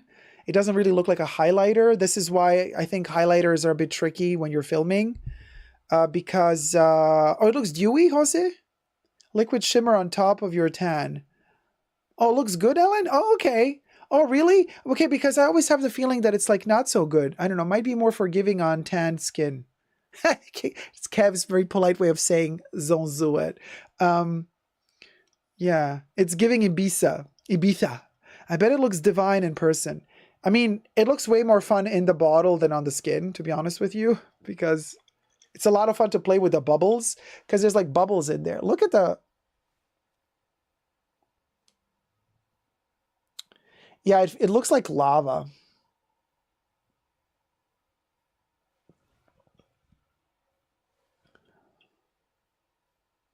See all these little particles in there? It's a lot of fun. It may look good under makeup, says Jesus. Oh, I haven't tried that. I just don't know if the oil, you would need to figure out which makeup you can use on top of the oil, because some makeup doesn't do well with oil base. Kevin Murphy has a hairspray that looks like that. Really? Ooh. That sounds interesting. Now, I'm not going to put the oil on my hair because that would make the hair like look really, really oily. So I just washed my hair fresh. No, I'm not going to play with this with my hair, but that's how it looks on the face. And you saw it on the palm, how it looked as well. No, Lily, we're not going to Cannes with the movie. Kravi, I mix a different product with my foundation. I mix the Chanel highlighting liquid with my foundation. It's not an oil per se, like it's a really cool highlighting liquid. I mix that with my foundation. That looks amazing. This is oil. This is oil with gold particles in it. Like this is oil. So yeah, because right now you give great first impression in video right now. I would buy it, but I need to buy chocolate to keep me awake. Plus, I don't use that much makeup. I am lazy. Oh, this isn't even available. This was last year. They don't even sell it anymore. Now they have this smaller 50 ml version. So yeah, MAC has a strobe cream. Oh, I haven't tried that one. Yeah, the rosy one, Jose. Yes, the rosy one. And then also the warm version, beige one, and then also the light gold one. I have 3 shades. All 3 of them are really super fun. This is kind of okay.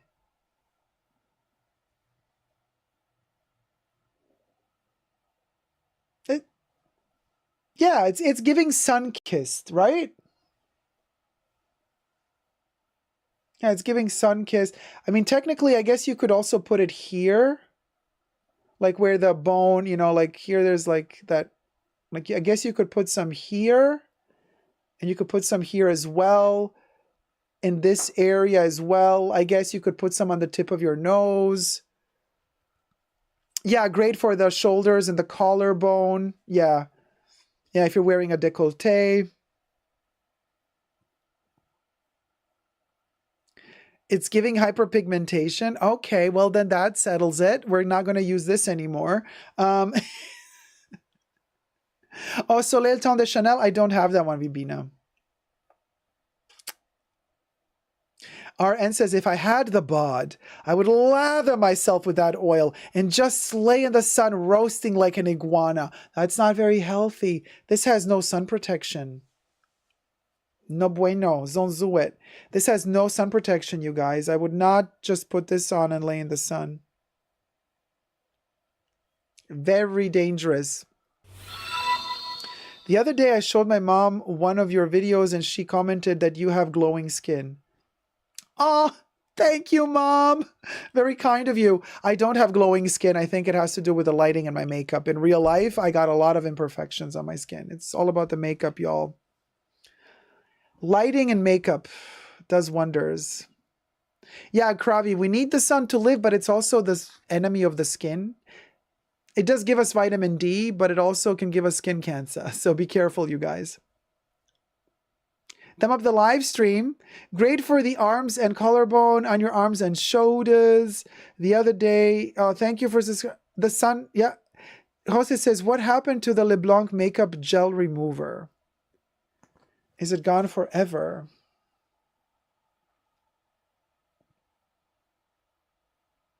Gel remover. Makeup remover? I don't have that one. I don't know. I don't know. Yeah, you should wear SPF all the time. Guillaume says, we need Bahamas Dacob to see this oil in full action. Great for coverage on leg veins. The oil? Oh, really? I will get my vitamin D from the pills and food. Thanks. Yeah, I do vitamin D pills as well. Oh, the gel, LeBlanc gel was discontinued, Ollie? I never had that one. Did I? I don't think so. Malibu Dacob. Contour those abs. Oh my gosh. Let's just draw them so it looks like we have abs. How about that? Come closer to the camera. Yes, it is a makeup remove gel based and turns to oil. Oh wait, Jose, I do have a Chanel eye makeup remover, which is like blue. It's like blue and transparent with a gel and it mixes. The 2 parts mix up. But you're not talking about that one because you're talking about the LeBlanc. So if I'm moving closer to the camera, we don't have a microphone anymore. Hold on. Somebody wants me to move closer to the camera? I can't come in closer than this. I'm like blocked. But you see it? No, too much light. Turn this light away. Oh, it's this light.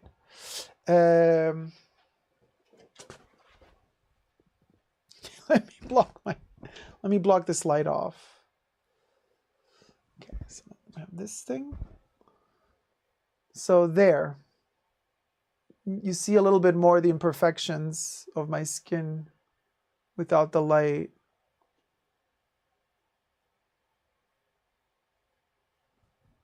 Yeah. So yeah, nobody's perfect, y'all. Never trust good light, makeup, and a good camera. I would wear the strobe cream under my foundation, and I got, oh, sorry, the mic is too far away now. Sorry, guys. I had to rein in the mic. All right. So, I would wear the strobe cream under my foundation and I got many compliments, hence the idea. Ah. I have to try out that strobe from MAC, right? Gosh, get a light says, oh, I can see it. Dacob, you're too hard on yourself. You are still gorgeous, says Shelby. Oh, thanks. Lily says, wow. It actually looks better without the lights, says Jesus. Shut up, you're gorgeous and you know it, says Debs. No, I don't feel gorgeous at all, you guys. Seriously. And I'm not fishing for compliments. I'm just kind of very realistic. Krabby says, yes, from MAC. Mm-hmm. Oh, the Sun King. Oh, RN, you're too kind. Better without the lights. The makeup is better without the lights, girl. You can get it matched to your skin tone. Well, you are gorgeous inside. Oh, you being your true self. Yes, my true self, babes. But so you saw when I covered when I came in closer, and I covered the light, you saw the difference in color. Like you saw that it's gold, right? You saw that it's gold. Oh, Shidi! So shady. You look better in the dark. Yes, everybody looks better.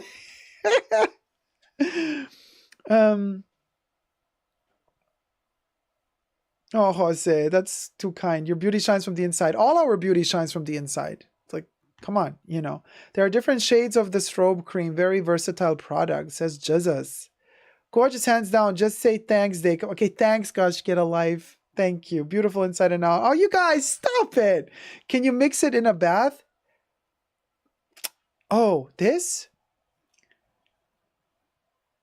You know what? I would not do it. You know why? Because you would be stuck with a golden ring around the bathtub and you will not be able to clean that off. I would buy the Chanel, my favorite Chanel oil, which is Huile Douce, the Les Exclusives soft oil. That one is transparent. It's not going to stain your bathtub. That one you can put in the bathtub while you're taking a bath. This I wouldn't. This would stain. This would stain your entire bathtub. Yeah, ring around the tubby. Yeah. Golden ring. Golden shower. Literally redefining the significance of golden shower. Oil and water don't mix and cleaning the tub will be a death trap, says Vibina. Dacob, you are the most beautiful vampire we've ever met. Oh, and yes, we doth do know we is vampires. Lava lamp it is, says Ollie. Yeah, I bet Donald would like it. Oh, Kev, you had to go there. Kravi says, yeah, they have a huge color range. A few years ago, only one shade was available. Still very, very good with one shade. IYKYK, Lily. Not another Chanel price increase. Yeah. The quiet increases are giving quiet luxury. Dondism. Wait. Are you really? Has there been another price increase today that I missed? Jose says, oh yes, the Les Exclusives oil is by far the best for skin. It is amazing. Love the oil and love the body cream. Also, another cream I like. I don't have a link though. I wish I had a link. I checked before I started the live stream to share a link for you guys for this one. I didn't find the link. So I cannot like pop up the link. But it's a lotion. It's a milk, body milk from Body Excellence, Chanel. Comfort and firmness. Intense hydrating milk. Comfort and firmness.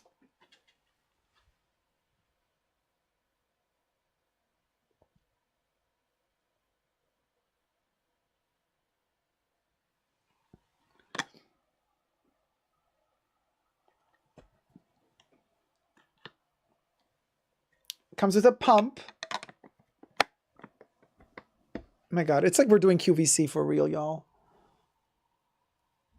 And it's a very fruity smell. Now, it's not my favorite of the Chanel smells because the more you rub it, the more it unleashes a weird, fruity, very kind of medicinal almost, but it's really good on the skin. Yeah, I'm not going to read that one. Dacob fine jewelry went up big time. Ollie, you gotta be kidding me. Today? Wait, the chat got blocked. Hold on. Fine jewelry went up big time. Oh my gosh. Bubbles said price increase. Oh, Bubbles said... Cheetos has a gold bathtub to hide his gold. Okay. Fruity smell for a fruity icon. Fruity patootie. Isn't it weird? Les Explosifs oils has been discontinued and yet it comes with a... No. It has not been discontinued. It's still in production. It's still in production. Oh. Oh, hey, I hope you had a good food, Caleb. Last week? Oh my gosh. Well, there you go. Oh, and Ollie, they discontinued my platinum ring. They discontinued it. So I have something very rare now. So sad though. Okay, let me check the Chanel. Wait, I'm going to go to France. I always check France. I am done with my Coco Crush collecting. Ollie, you got a ton of those, right? Ollie says the precious. Wait, hold on. Let me go to Chanel. And I want to go to... Chanel! I want to go to Chanel. Okay. Okay, so let's see France.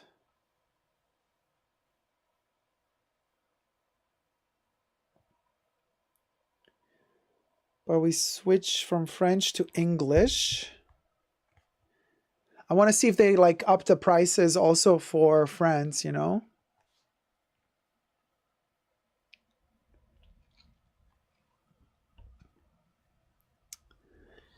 And, all right, scrolling through the Coco Crush section.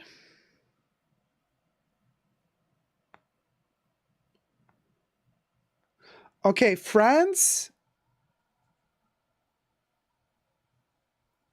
did not up the prices. So I guess that's just in America for now. France still has the same really terrible prices that they had like a couple of months ago. But America had really good prices a couple of months ago for gold, Chanel. But then you had to pay taxes on top. So I guess now they've equaled out the... Well, let me check. So basically the big Coco Crush ring in yellow gold, like the large one, is 4,010 euro. Used to be 3,000 a year ago, just saying. Now, if we go to the US, the same large Coco Crush in gold, oh yeah, it went up, 3,900. Yeah, it was like 3,000, what was it, like 3,200? Or 3,000, like 3,300 like a week ago? Yeah, they opted to match the European price. Yeah, Chanel, we're done. Thank you. You know, thanks, Chanel. Oh, thank you for keeping it 100%, Shelby says. You got me thinking about body neutrality. Body neutrality. My last piece was the Coco Crush earring beige with diamonds. Went up $600 since 2022. Wow. And their not costume jewelry, their fine jewelry is really expensive. It costs a lot more than other luxury brands, and it's just not worth it, you guys. I have, yes, Letty, I have smelled Un Jardin Aquitaire. Boring. Doesn't really do it for me. Kev says, one of my Coco Crush ring went up $1,000 since I bought it. Yeah, it's insane. Kind of insane, yeah. Well, the bags went up $8,000 since we bought them, so... Chanel just sending all my money to those Vanheimer brothers. You best believe, RN. You best believe. Yeah. Oh, man. Anyway, you guys, what can I tell ya? Let me say thank you to the mods. This has been a wonderful journey today. We've had some surprises. I'm going to look into those surprises, and I'm going to hopefully make a video about the sale of Chanel if I find out more clues or proof. But until then, thank you to the mods. Hit it, Bubbles! A special thanks to the mods in the fashion bunker. Thanks to Debbie, Jesus, Creation, Nicole, Kevs, and Gloria. Bubbles loves you. Big heart to the mods for keeping us safe. And Bunker, yes, Dondism, the increases are to pay Jenny from Blackpink, lol. Jenny, whatever, yeah. We'll go. Hit it, Bubbles. Would go, would go, would go, would go, would go. Would go, would go, would go, would go, would go. Would go, would go, would go, would go, would go, would go. Would go, would go, would go, would go, would go, would go, would go, would go. I'm not even kidding you guys. The Eurovision Song Contest, which is a travesty, was so terrible. I'm thinking to myself, only like trashy songs make it. Wogo Wogo is a song we could take to the Eurovision Song Contest. And it would even have chances of winning, seeing like what songs win there usually. We're going to send Bubbles to the Eurovision Song Contest with Wogo Wogo. And I want to watch the first AI win the Eurovision Song Contest. The only question is, who's she going to represent? Bubbles is going to represent the world, everybody, right? And that's why we're living ferret, Bubbles. I'm living ferret, living ferret, living ferret, living ferret, living ferret, living ferret. Hit it, AI jizzes. Cha. Dying ferret, Oh, that's the wrong one. dying ferret, Dying ferret. I wanted cha. Bubbles. Cha cha cha cha. Ta-da! Cha cha cha. Come on. Go, Baby Yoda. Ciao, ciao, ciao, ciao, ciao, ciao, ciao, ciao. That was Baby Yoda singing for y'all. Isn't that amazing? Well done, you. Well done. Well done. What are we missing? Dying ferret? Dying ferret. dying ferret, dying ferret, dying ferret, dying ferret, dying ferret. Are you... You just keep singing. It's like insane. All right, y'all. Thank you so much for tuning in. I hope you had fun. And I hope to see you all Saturday. No, wait. Is this... No, this is Wednesday. I don't even know what date it is anymore. I hope to see you all Saturday with more fun news and live streaming together. And until then, never forget to never give up on love. Love you loads. Say bye, Baby Yoda. Bye.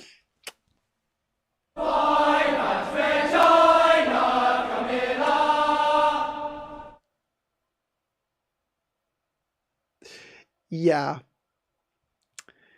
Yeah. Yes, Bubbles actually gave us that voice clip. That sound clip. Yes. I just, this was unexpected. Anyway, don't forget you get the 25% coupon code YouTube WT Shopping 25 for my merch on superdacob.com and artloversunite.com. Also, don't forget that we're live streaming next Saturday again. Also, for those of you who are in Austria and want to see the movie Art Lovers Unite, it's airing at the Casino Cinema in Vienna on the 21st of May. And then on the 22nd of May, for whoever is in Berlin, Germany, the movie Art Lovers Unite is playing at the Babylon Cinema. So, I think that's all the news I have for you. And until next time, never forget to never give up on love. Subscribe and thumb up this video. Love you loads. Bye.